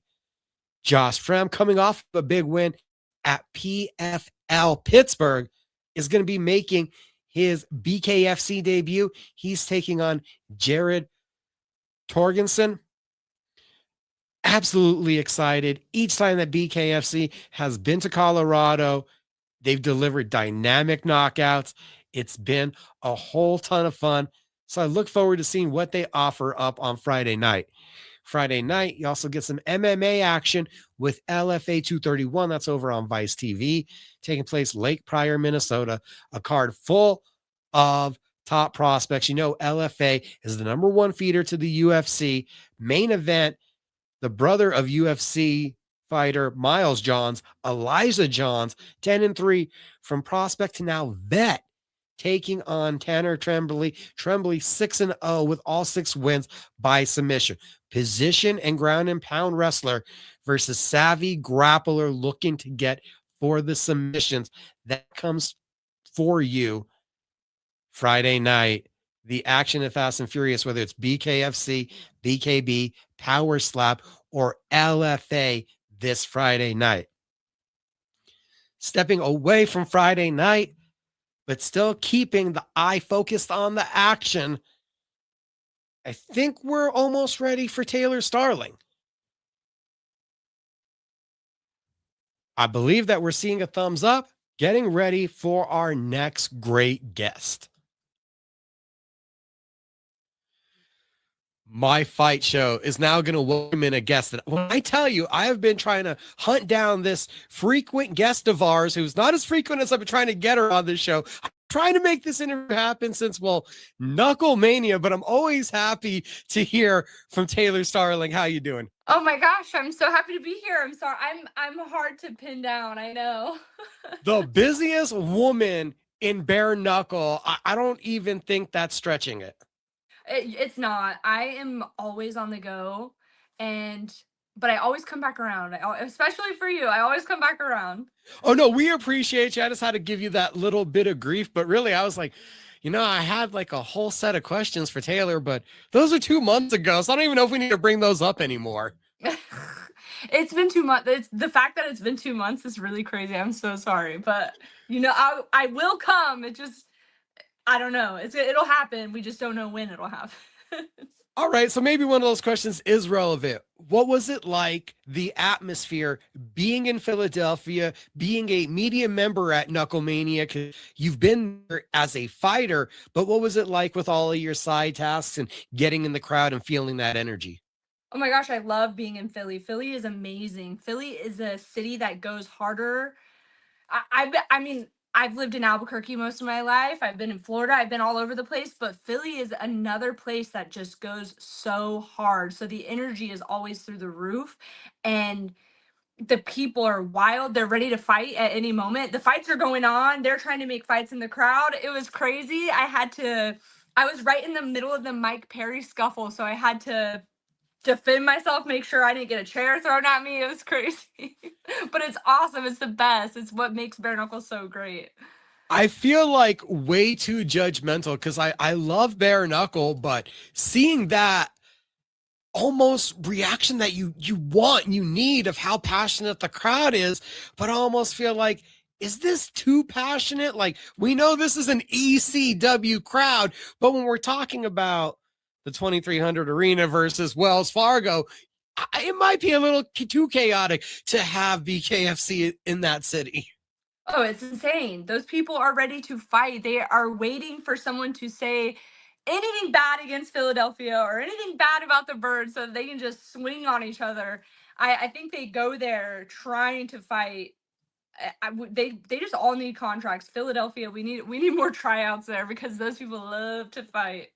Now, you said you were right by the skirmish between Eddie Alvarez, Mike Perry. It's not like Taylor's not used to a skirmish. I think once upon a time you caused one.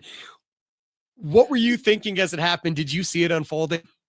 I could just hear it. Eddie Alvarez's wife was screaming. I don't know what the context was. I've seen so many different stories, but from my perspective, I just heard Eddie's wife screaming. And as soon as I turn around, there's 10 people on top of Mike Perry. And I was this close to just jumping over and going in. And my husband Nick's there as the photographer, and he's like, do not get in that. Like, do not jump in there. So I just stepped back and watched it all unfold, and it was madness. I think just people had too many drinks, and I think maybe someone heard something say the wrong thing. I don't know, but it was very eventful, and it was cool. I was sitting near people who had never been to the fights. So there's crowd fights going on. There's fights going on in the ring, and they're just loving it. So it was really cool, and I'm Switzerland. I just try to stay neutral, but I was like, man, I really want to jump in too. Shout out to Nick Vespi for having the clear head to look out for Taylor. You're like, do not get involved. No reason to have you in here. He knows me. He knows I love this shit. So I was like, I want to jump in there. I got to get in. And seeing Mike Perry have 10 people on top of him, I'm like, all right, I can at least take one of them out. Let's go. I feel like there's a bad joke about, is that really the first time that anyone has seen 10 people on top of Mike Perry? I mean, come on. Yeah, that guy is a walking magnet for violence. And it seemed like when I said, well, Taylor has caused this skirmish once or twice upon a time, it seemed like you had a rebuttal to that. Oh my gosh. Maybe. Have I started this?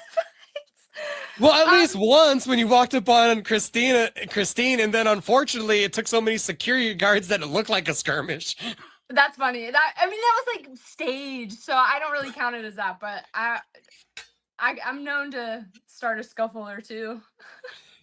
I mean, I don't pull back the curtain too hard on the WWE here. I mean, like, we couldn't tell that was staged. I think the best stage that I saw was Lorenzo actually posting the screenshots of when he told Mike Perry, you will get paid for staged antics, bro. Come over here. Exactly. Oh man, that's a fight I'd like to see. That's a fight I'd really like to see. I know we want to see the best for fighters, but was there like even you're a media member involved with the company, but you hear Nate Diaz, Mike Perry, and it's not happening in your ring? Is there a little disappointment? Yeah, to some degree, I think it would have been way more awesome to have that fight in our ring. I mean, it's bare knuckle. It's far more exciting than MMA. And I feel like too, I mean, Mike Perry's a freaking stud at what he does. Nate hasn't been in there in a while. So it's one of those things that has the potential of like being a slugfest or being super boring, in my opinion. I think Mike Perry's going to do everything in his power to make sure that doesn't happen.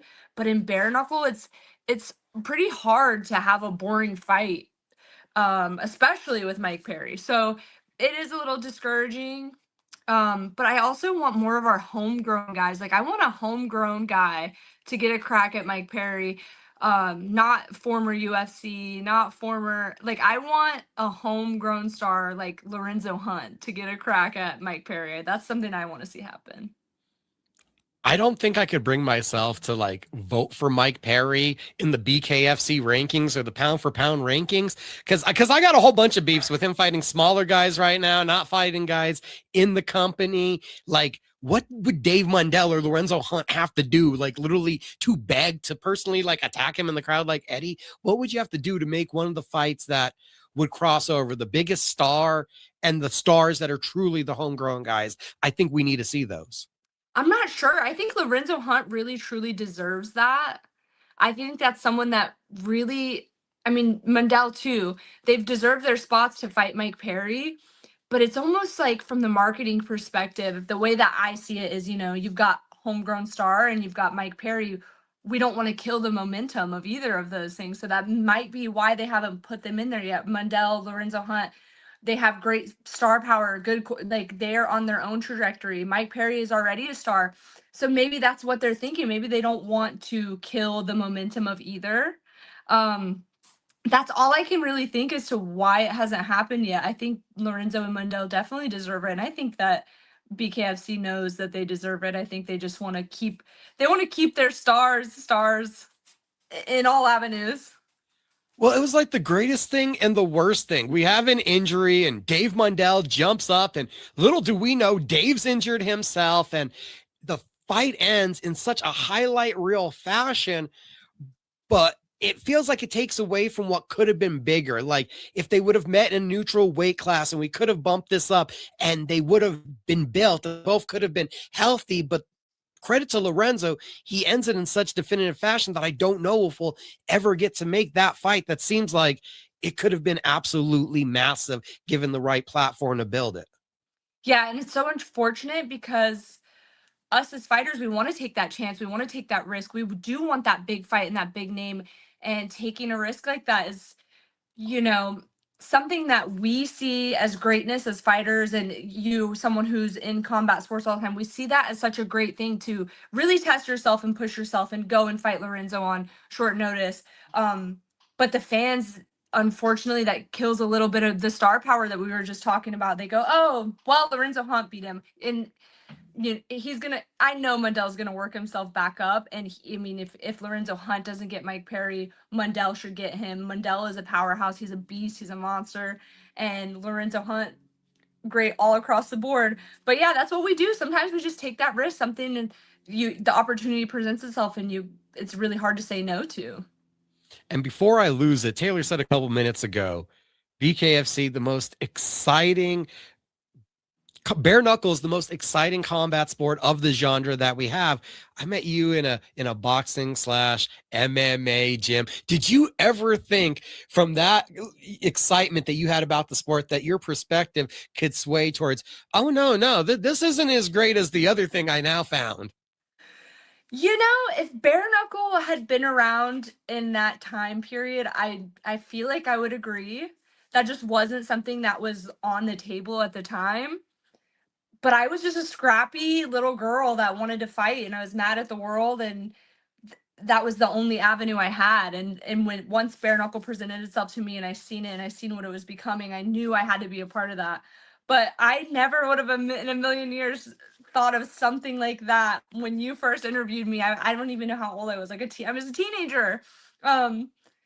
But I'm so happy it's here. It definitely is taking over the combat sports world. It is the most exciting. There's no way anyone could say that bare knuckle is not the most exciting.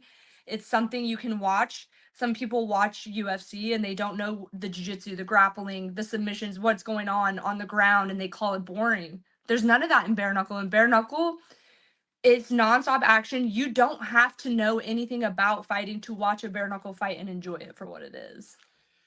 You kind of sound like it reminds me of CM Punk, of Bobby Lashley. They were guys that have dabbled in MMA, and they were both like, we would never have been in pro wrestling if MMA would have been around when we were growing up. And now it's crazy to hear that same perspective get translated over to bare knuckle, where it's like, I would have never put on the gloves if this would have been an option for me.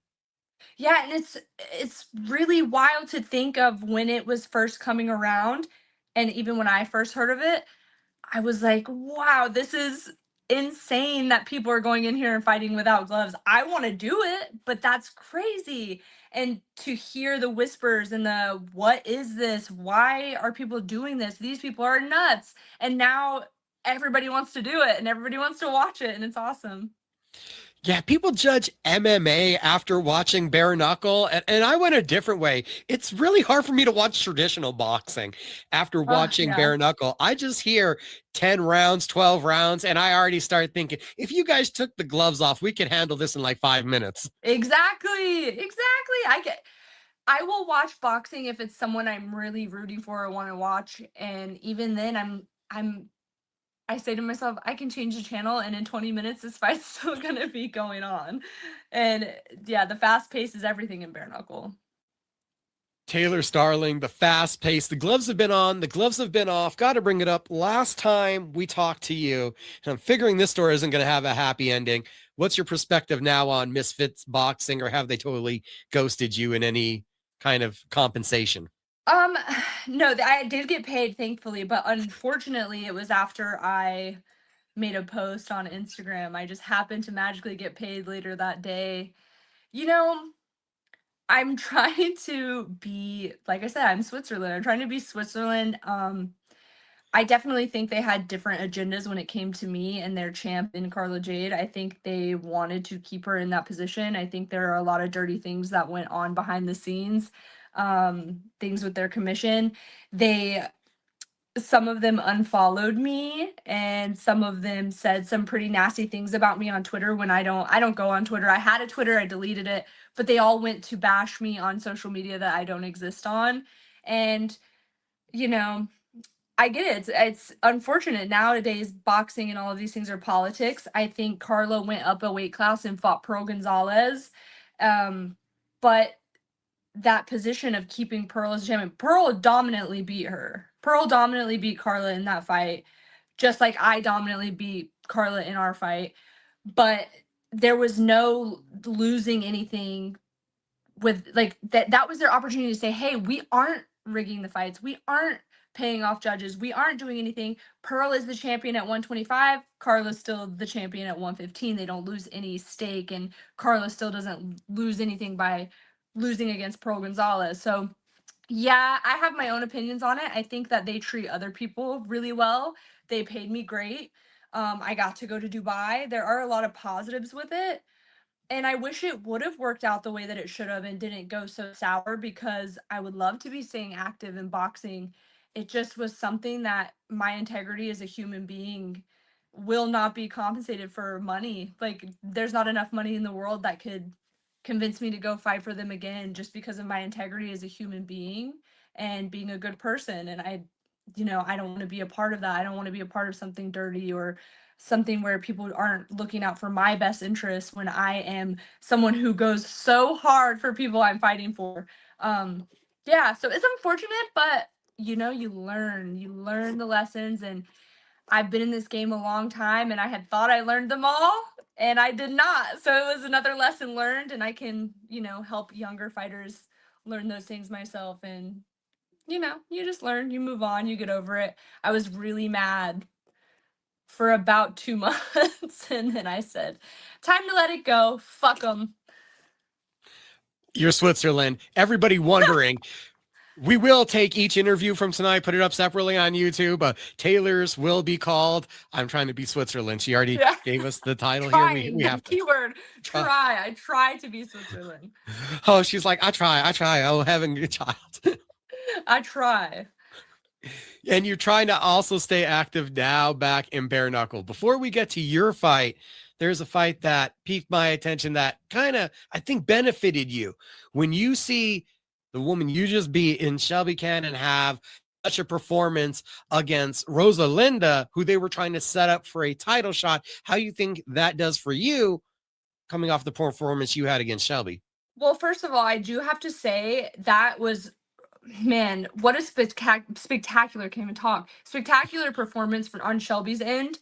I think what happened with our fight and the way that it went, I even said in the ring, this fight could have went to Shelby, and I can't even be mad at it. It was so razor thin, close. I see how I could have won. I see how she could have won. I wasn't too confident, honestly, when they were reading our decision. It was like, it could go either way. I've been on the other end, like when I fought Britain.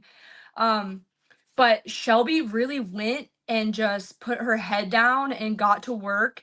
And I can tell that she really, really capitalized on all the little things that she needed to work on in order to not just get through the fight to decision, like to dominantly win. And that was awesome to watch. I feel like there was a lot of fear around Rosalinda. Rosalinda's a great fighter. She's an amazing boxer. She's a scary girl. I think that she was beating people mentally before even getting in the ring with her and then capitalizing on that using her boxing technique. Shelby just took all of the things from our fight that she did and made them better and really elevated her game, and it showed, and it was awesome. It was awesome.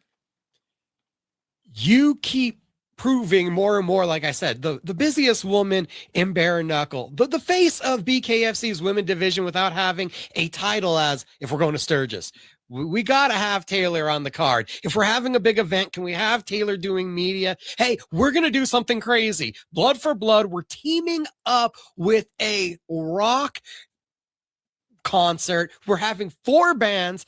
Slaughter to Prevail is going to open it. Oh, yeah, let's have Alex the Terrible then headline the show against Cameron Delano. That is just a spectacle in itself. Oh, yeah, and we have to have Taylor Starling on the card. You get a call. What were your first thoughts about Blood for Blood?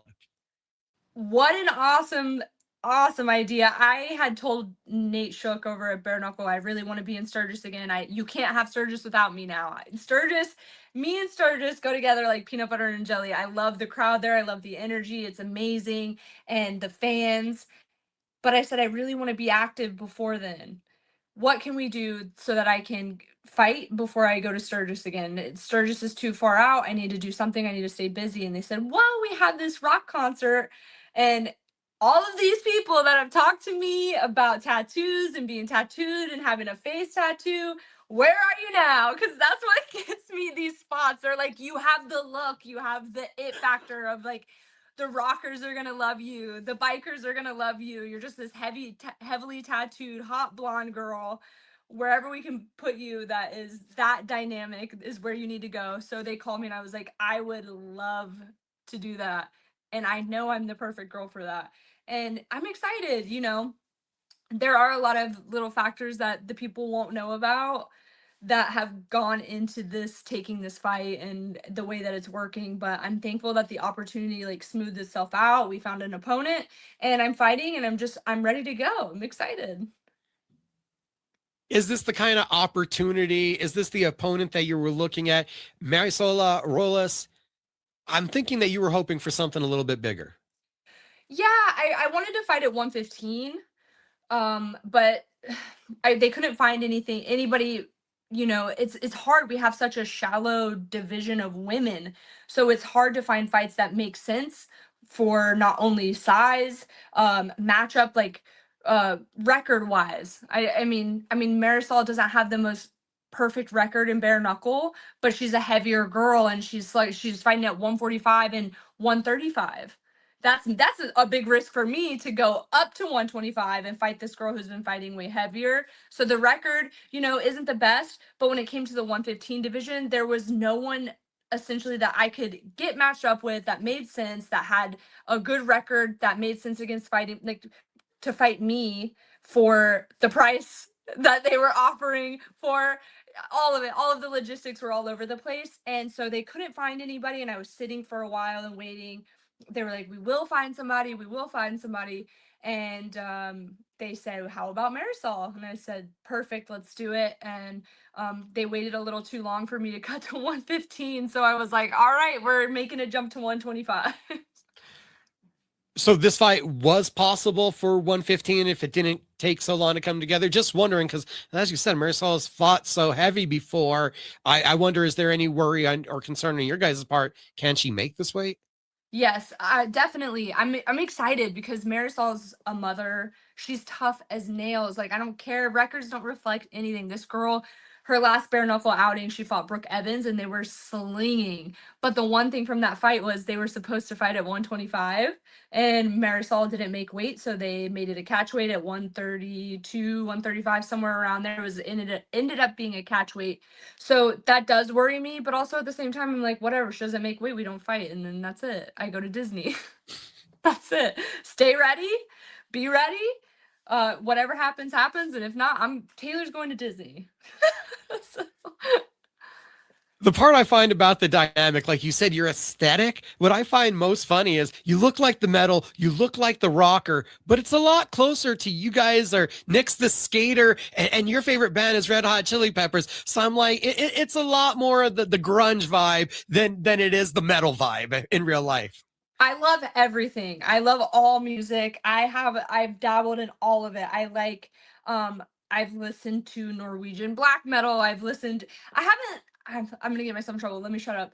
But I listen to metal, I listen to 90s rock, I listen to Nick calls it yacht rock, I've listened to country, rap, everything. I love everything. There isn't anything I don't really like. I like a little bit of something from everything. And but I definitely would say I like rock music more than anything.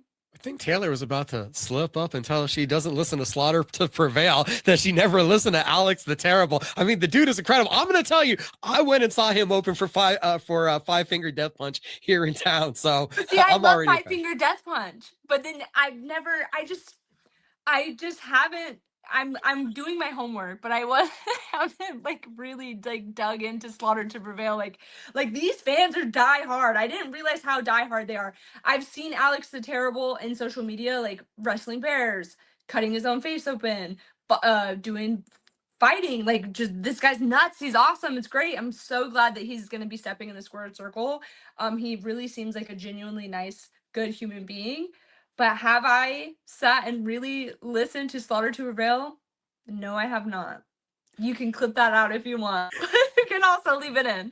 I'm sure there's something I like, though. I'm sure there's something that they have that I like.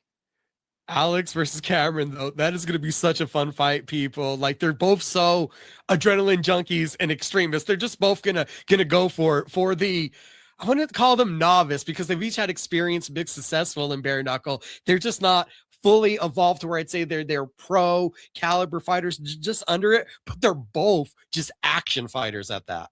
Oh yeah. I mean, I just saw Cameron Delano post that he would fight Darren Till, and I'm like, this guy's a madman. Okay, go ahead, do it. He's not scared. He's definitely wants to be in there, and he wants to throw the hell down. So him and Alex the Terrible, they're gonna have a good night. This is all of the makings for a good fight, and I can't wait to see how that goes. I can't believe Alex the Terrible is performing right after. I even said something on the Bare Knuckle show that I needed to go up there and try to perform with them after, but I'm such a girl. I would be like, ah, like that's what my scream would sound like. Not hitting the right note. I know, right? I don't even know how they do it. The stomach for that. Well, I'm trying to get Taylor in trouble here, and I already threw it out on Twitter earlier yesterday. I got like just a few responses. I'm not trying to beat up Dave here, but does Darren Till feel like the biggest signing in BKFC history? I'm like, we've had Mike Perry, we've had Eddie Alvarez, Andre Arlovsky. I'm not trying to beat up on Darren, but the company has hired multiple world champions before. Austin Trout has become a world champion. Do you think, from the media side of Taylor now, does Darren Till feel like the biggest signing, or could we say this is the biggest UK signing the company has ever made? I definitely agree in saying the biggest UK signing. When I heard the rumblings of it on the show and the lead up to it, and they said UK, I was like, it has to be Darren Till. But the exact words out of my mouth, it has to be Darren Till, but that's not the biggest person we've ever signed. And I do think that it is a huge star. I think it's amazing to have Darren Till in BKFC. I think he's going to do amazing at it. He's going to be phenomenal. He's going to be a star, but I don't think it's the biggest. The biggest, I think, to me will be when when Conor McGregor signs. When Conor McGregor signs, I think that's going to be huge. There's even some boxers that I'm like, oh, if they came over here, that would be huge. I'm excited for Darren Till's debut. I'm excited to see what he brings to the table, but I wouldn't say the biggest. It's also you're gonna get me fired. I was gonna say, you're gonna get these fighters and singers hating me.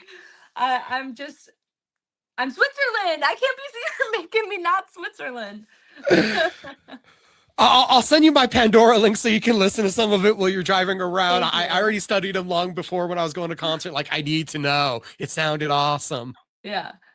I was going to say, I thought it was funny that Regis Progress, we had those rumors that it seemed like he was going to sign with Bare Knuckle. This weekend, he's fighting, I believe, on the undercard of Tyson Fury. So even when you start negotiating with BKFC now, it seems like that leads to big things. Oh, yeah, for sure. I think there are so many promotions that also don't want fighters to go to Bare Knuckle that they try to up the ante when it's on the table. They say, "Oh no, you know what? We'll pay you an extra whatever to bring you over here so you don't go over there." And it's Bare Knuckle just brings all of the good things. See, here we go. I'm gonna be Switzerland again. I'm Miss USA. Bare Knuckle is the best, and it does great things for everybody, whether you're in or you're out. Bernie, Brian, Dave, don't be mad at us. I'm already expecting the text messages later. We're just having fun on the podcast. Bare Knuckle is the most exciting combat sport in the fight industry. Most important, Taylor Starling, as an evolving fighter, what are you expecting out of this newest version that we're going to see May 6th, Daytona, this one-of-a-kind spectacular that only BKFC could put together? I'm so excited. Like I said, I get to go up a weight class. I fought at 125 when I first started, but that was because it was the only division we had. I jumped up in weight to fight Beck. I don't believe that Marisol is the same caliber as Beck Rawlings, and me and Beck went all 5 rounds. I've done a lot of different conditioning and things to keep my weight on in the way that it should be on. I really hope she makes weight because I'm so excited to step in the squared circle with her. I know that she is a very formidable opponent. She is a mom. She has gone in there. She really tests herself with like PowerSlap, MMA, boxing, BKFC. She's a tough girl. She's no joke. And I think something about coming off of a loss makes you more dangerous. So I'm excited to get in there with her. There will be blood. And we know when I fight, 9 times out of 10, it's a fight of the night or a war or something. And I just know it's going to be show stopping. My goal is to steal the show. I want Alex Terrible to do great in his performance. I want Cameron Delano to do great in his performance, but I am going to make it the Killer Bee show. That's what it's going to be. And I can't wait to bring that to Daytona and to Blood for Blood. Taylor Starling always steals the show. And I was going to let you go, but I got one more question now. Let's go. Have Keith and the team just already given up in trying to say, is it possible for you to not make the fight so exciting? Oh my gosh. When I tell you that these people tell me to be calm when I fight, and I really try my hardest to not just brawl and make it this insane war, but something in me just switches when I get in there. Something switches and I'm like, I could play it safe or I could go out here and just throw it down, and it happens every time. And yeah, they know. They try to tell me. They try to reel me in, and it never happens. Whether it takes 2 months, 2 years, 2 decades, an interview with Taylor Starling is always worth it. When I get in trouble, though, I'll be writing you a letter. Just send me the screenshots. I'll send them some right back. No, it's always worth it. And like I always say time and time again, you are the first person to have ever interviewed me. I was talking to my best friend on the phone while I was driving home from the gym today. I had a 2-hour drive from the gym. And I was talking to my friend. I said, I'm doing this interview with this guy. She doesn't know much about combat sports. And I was like, he was the first person to ever interview me ever when I was a nobody, no name. And I was so nervous. And I will always try to find the time to talk to him. So I'm so glad we got to talk. And it's a pinch myself moment every time that we do.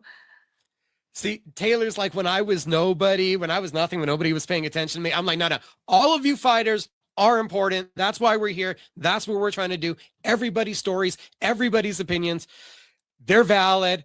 Maybe some need to be edited. Hopefully we won't get in trouble for all of them, but we're here for all of the fighters. You're the best. No, you're the best.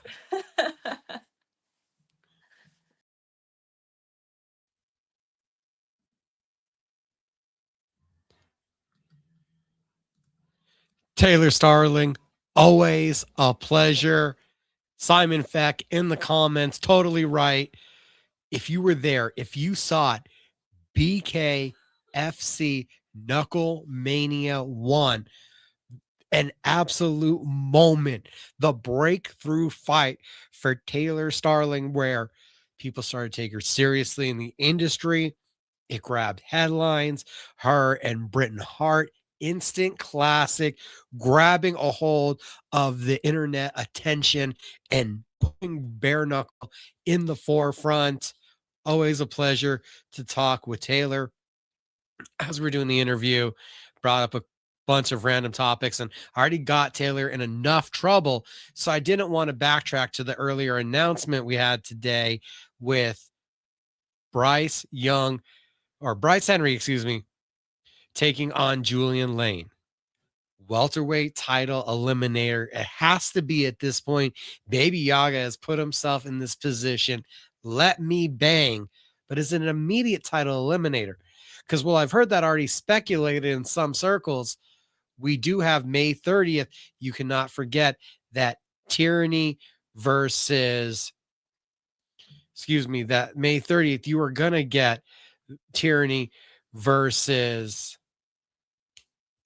Franco for the interim welterweight title. Dustin Peg recovering from the broken jaw, currently on vacation.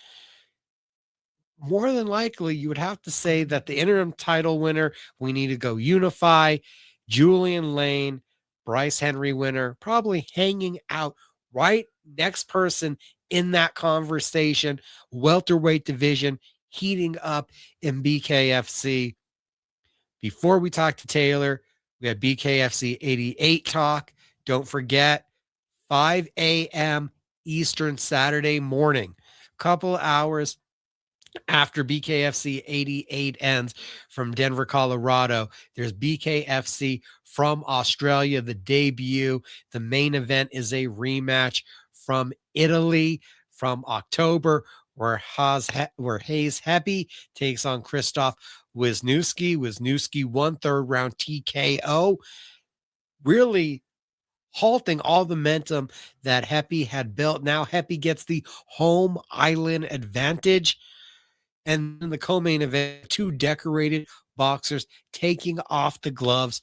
Mark Flanagan, former Australian champion at 26-9, takes on Dylan Parsov. Parsov had fought for a WBO world title. He is 22-8. A huge morning to wake up to your BKFC app and see what happened in Australia. I don't know if I'll be there through the all-nighter. Definitely have live coverage of Colorado. And maybe we'll just have a follow-up article about BKFC Australia at cageminds.com. We're staying hydrated thanks to our new partner tonight from Hydrobar. Look forward to the partnership, how we're going to grow. Let's not forget, guys, if you're lacking on the beard balm, you need to get it under control. Barber Gabe has you covered. I still got the cherry, a little bit left in the tin, but new grape flavor is available. Get on over to Barber Gabe's Fades at Lobo Plaza here at the northwest corner of the Coors and Central intersection. Walk-ins are welcome. Better to book ahead. Also on Saturday, worth mentioning, not sure if you guys have access to the global world of MMA, but KSW from Warsaw, Poland, Paweł Polak, 10-fight win streak, looks for his fourth defense of the KSW middleweight title when he takes on 45-year-old beloved figure in KSW, Muhammad Khalidov, a 3-fight win streak. The 45-year-old has 38 wins, 34 finishes.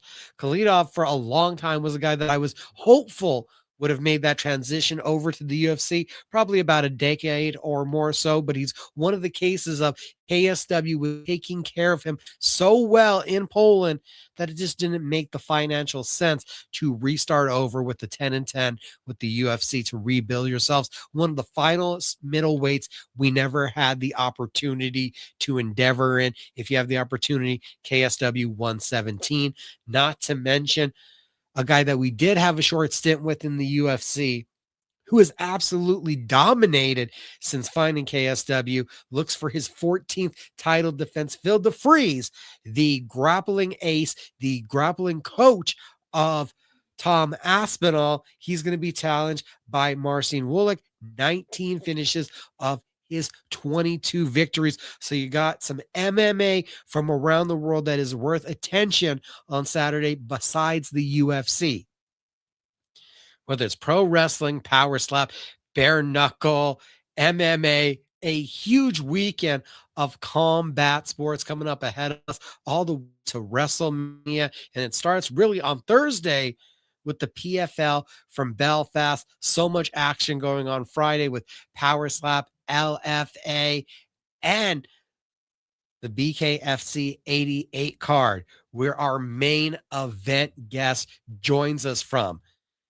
Got to see this man fight when the BKFC first stormed into Denver, and it's a pleasure to get the opportunity to talk to him. Right now, by former BKFC Cruiserweight champion, ahead of headlining back again in his home city. We're talking with Chris Camozzi, returning to Denver, headlining in the Mile High City. What does that mean to you? Man, it's exciting. I love fighting here. I get to stay in my house, in my bed, have all my friends, family, everybody come. I grew up in this city, so it's awesome to see my name on the billboards and stuff. So very, very excited. And then I get a ton of support and people always come out. So I feel like when I fight, I always see friends from like high school and stuff that I haven't seen in forever. There's always different people that come out, which is really cool. The last two fights taking place in Italy, do you get then a different appreciation for the being at home, for the not having to put the jet lag on the body? Yeah, of course. I mean, I don't get jet lag too bad, but fighting international, which I did quite a bit in the UFC, and even before the UFC, it comes with certain challenges, right? Like it's unknown ground, finding food, figuring out your whereabouts, all that stuff. Not speaking the language gets difficult and can be a little bit tiring, but being at home, you're comfortable, you know where everything's at. I've got everything I need. So it does take a little bit of the load off as far as fight week stuff. And obviously, everyone knows you're coming off of the very controversial split decision in October. What was the process like of digesting how the judges felt about that one? I don't know if I'm done with that yet. No, I mean, again, I can't dwell on it, right? I've got Esteban in front of me. So for me, is it in the back of my head? Of course, that one still bugs me a bit because I can't figure out how they would ever score that for Alessio. But, that's got to be pushed aside. I got business to handle April 17th. Is that something, though, that's still on your mind? You have the interim title ahead of you, and you'd love for that receipt to be cashed and unify? Yeah, absolutely.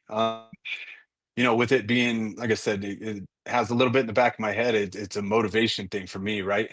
So when I'm training now, I think about that. I think about that feeling at the end when you're tired and stuff, and it makes me push more. And it's going to make me assure that nothing like that will happen here. I want to finish. That's it. No decisions. In terms of looking back at that fight to assess your performance, just in thoughts of where there may be holes or how you want to move forward, what do you garner from that perspective? What did you get from the last fight as terms of what you need to do to make it more definite if he does get to the judges? Push the pace more, I would say. I think I doubled the strike count that he threw. So my output was good, but it can always be more. As cliche as it is, it's the judges will break your heart, right? Don't let it go to them. That's not always in our control. You can try everything to finish and it doesn't happen. We are still fighting. My opponents are still some of the best in the world. So, yeah, I don't know. Just output, just go for broke, everything. Talk about a heated emotional situation with what happened in Italy and then turn around in the next fight that's offered to you is a guy that literally tried to steal that belt off your shoulder we saw at Ice Wars. Would you say Is it more personal with the judges with the Sakaro situation rather than this might be a little more personal with Esteban because you guys had to be separated in a public setting? Nah, I mean, here's the thing: is the belt. You can steal it if you want. I don't care. Lorenzo took it at a press conference. Move.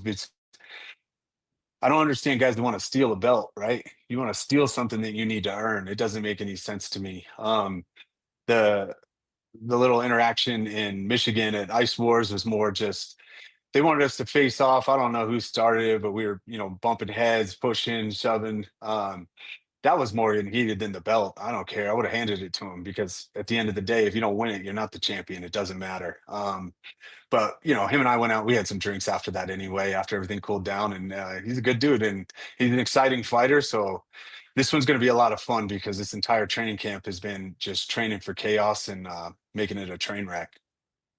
Making it a train wreck. So you think that this one just has to be that much more brutal, almost not technical looking? I mean, I think that's what his style is. There's tons of guys that'll tell you, like, I'm not going to fight his style. I'm going to fight my game. His style draws you in, right? There's not much of a way to be, moving your feet, circling, jabbing to shut that down because he does come forward so hard. So I'm going to have to hold my ground. And yeah, I don't see this going past the first round. It's kind of Esteban style, as you said. You look at, I think maybe he's made it halfway through a second round within his last 3 fights. So what do you do then? And how does sparring look? Does that become that much more of a chaotic atmosphere to get that kind of used to the tempo? Pretty much, yeah. My sparring rounds are pretty fun to watch. I'll say that. I will say that because there's a ton of punches thrown and they're brawls. What has it been like with the team? Because I know when Denver has a fight card, that means Genesis, the team that you're at, the one of the first real gyms to have a bare knuckle kind of encompassing factor to your training. You guys have a bunch of bodies on the card. So what does that make for the team effort and aspect?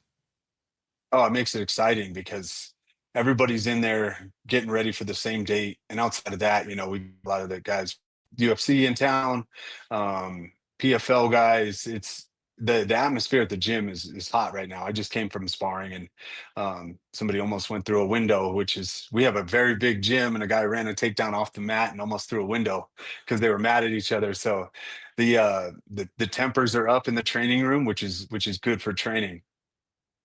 Some would question where you were going to go or what path you were going to take coming off of the loss. Well, is it safe to say the goal is still bare knuckle and it's regaining the belt? Yeah, absolutely. I got nothing else on the table.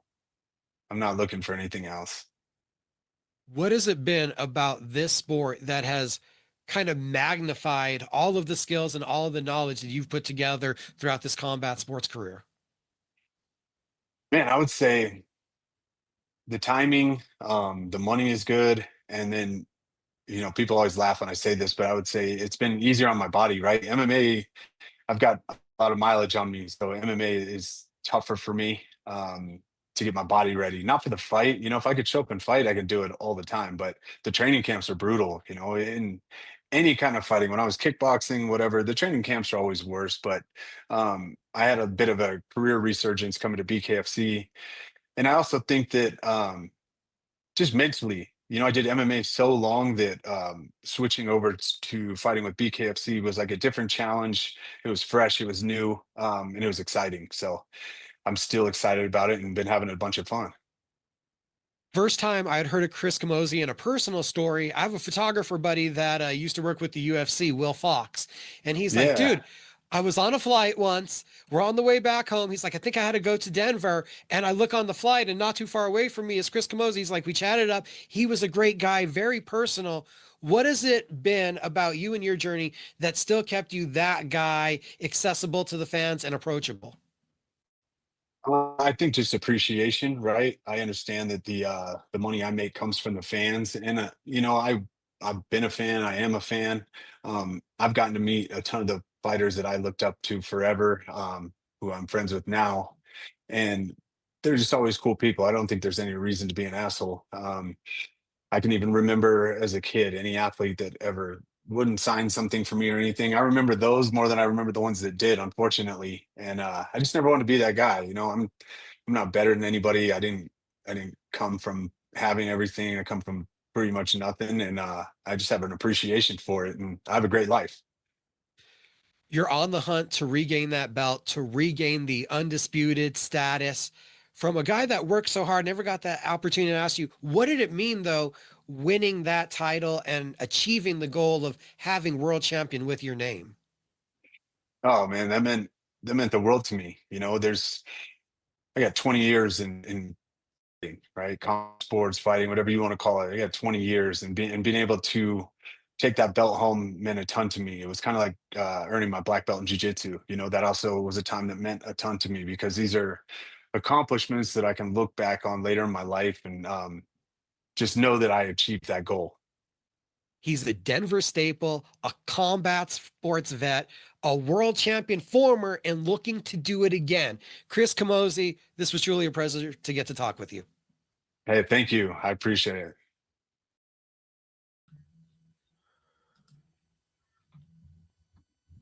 Chris Camozzi, Esteban Mohawk Rodriguez, main event of BKFC 88.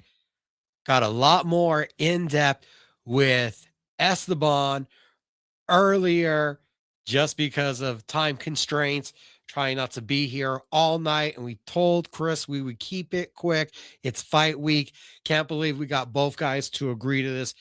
Appreciate both of them all so much.